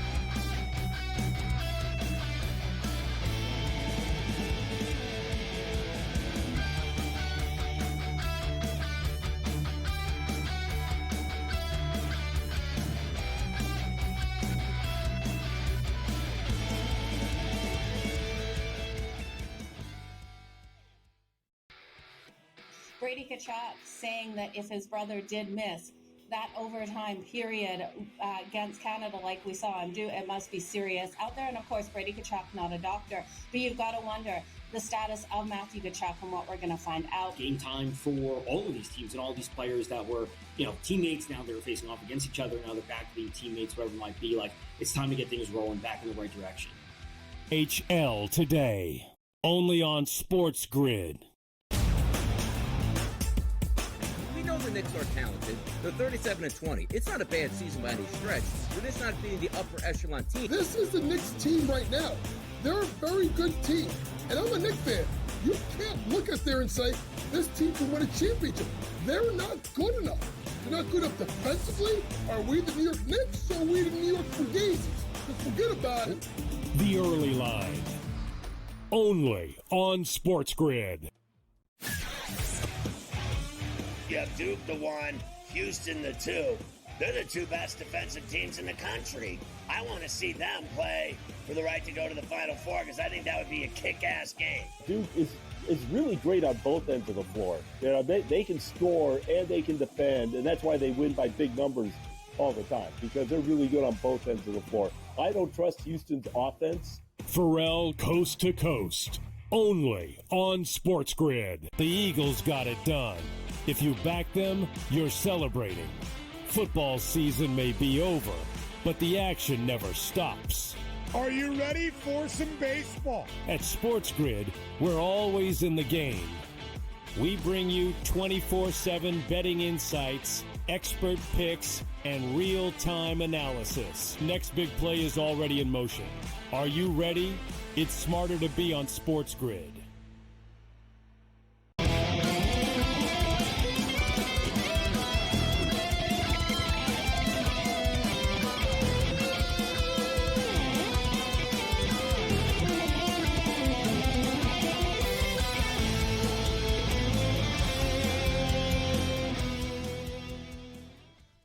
All right, so I like how they save the best for last in the Sweet 16. Michigan and Auburn and Purdue and Houston, the main events on Friday night. But listen, Michigan are going to get murdered on the glass. This is a big concern coming into this game. Those Auburn Tigers, Mo, those guys are massive. Like they're like NFL defensive linemen, basically. Like they're all ripped, they're huge. The only thing is they do foul a lot, so it could get them into foul trouble. Golden reminds me of Jonas Valanciunas. Like he's a big dude, he's a 7-footer and stuff, but he's not going to play. Like the Payne kid was murdering him the other night early in that game, and Danny Wolf is a very skilled player, but he's not a physical player either. So, like, Auburn, if I know this, Bruce Pearl, like, they're going to say, all right, let's just chuck it up and smash the glass on these guys and then just try to slap the ball loose. They'll turn it over. But May does a good job of coaching and navigating through Michigan's flaws. And Michigan Michigan have athletes on their team, right? They got hot guys that can score in bunches, and we've seen this. Do you think an upset is in the making, or do you think Auburn are going to roll them? I'm sticking with my pick from last week, guys. I had Michigan going to the Final Four. I think they were that team that was kind of fidgety midway through, and they start to peak right in that Wisconsin game, the Big Ten title game. I thought really cemented my belief that they can run it. And you made a great point, Gabe, right? Against A&M, it was a street fight, right? A style fight. They kind of adapted to what they had and said, okay, you know what? We'll let them tire out and we'll pull Homer Simpson, right? And win that matchup in the last minute of play pretty much. The thing with Auburn, guys, they've had their hiccups in this tournament. And they kind of wheezed into this tournament. And I still don't believe that they have enough horsepower to get past Michigan. I think Michigan, you're right. Physically, Auburn is a far superior team on paper. But I think Michigan, with their experience that they have, think about the coach, right? Think about what they got from Florida Atlantic coming out there, Final Four experience, right? I think that is a big point of contention going towards this game here. I think Michigan does pull away with the victory to get into the Elite Eight on the weekend. Auburn could get sloppy on the free throw line as well if you get them in a close game. Right? Foul trouble, sloppiness a little bit, but they're going to be in tough. I think the total is a nice bet at 154 because there's going to be fouls. It won't be a defensive battle. Like Auburn are going to score. If Michigan are playing offensively well, there's a couple of versions of Michigan. And we've gotten the good version in this NCAA tournament, and we got a better version against Texas A&M than we did against San Diego. But Michigan needs to just sort of let loose and not be like too tense. Don't be scared to shoot. I guess that's the term. But at the same point in time, guys, I'm telling you now, I think Michigan are going to be the ones trying to slow this game down, right? They're not going to want to run and gun. I don't think with Auburn.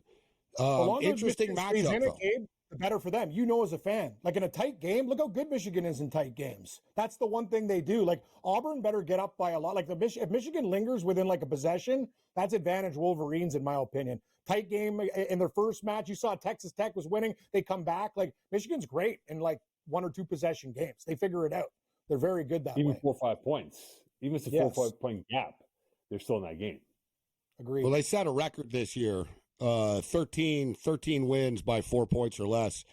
They won 8 consecutive games. That was a record. They won 8 straight this year at one point by 4 points or less. So yeah, when a game is tied late, they're right in their wheelhouse. Like they're not going to panic. It's stressful as a fan though, but they just play in close games. So I would expect this game to be close. I don't think Purdue is going to be close with Houston. I think this is where Houston dials it up a notch. Purdue are a 2-man team. And against the Houston Cougars, this isn't going to work, Mo. I think Houston murdered them. The point spread is 8. Normally, I like to talk myself into taking the underdog, but I can't do it here. I think the Cougars are going to murder the Boilermakers. I agree. We had that hard mouth with Houston against the Zags right on the weekend. Like, could it be? But I think they overcome that. And you look at this Houston team, guys, right? They've always underachieved as well, right? They go deep, but they can't go over that top here. But it's set up for them now, guys, to get to the Final Four. I think they'll roll by Purdue and get into that Elite Eight easily. Speaking of Michigan, there's a potential Michigan versus Michigan State matchup on deck with a trip to the Final Four on the line, which would be pretty cool. Michigan State have beaten Michigan pretty easily in both games that they played, I should note, this year. What do you think about Ole Miss? Be quick, Mo. We only got a couple of seconds. What do you think about Ole Miss and Michigan State? I think Ole Miss is going to give them a good run, but I think Michigan State wins that game. You're the dog catcher, Mo. A lot of pooches. I'm starting to buy in that Ole Miss can beat Michigan State. I'm not sold on Michigan State. I like New Mexico were with them right to the end the other night. All right. Congratulations to me and to everybody that bet on Atlanta tonight, the TGL. Fun stuff. The season ended. Tomorrow we'll hit the Houston Open. Brady Cannon will be with us. Thanks to Mo Khan and all of our guests tonight. Other than that, you're on your own later.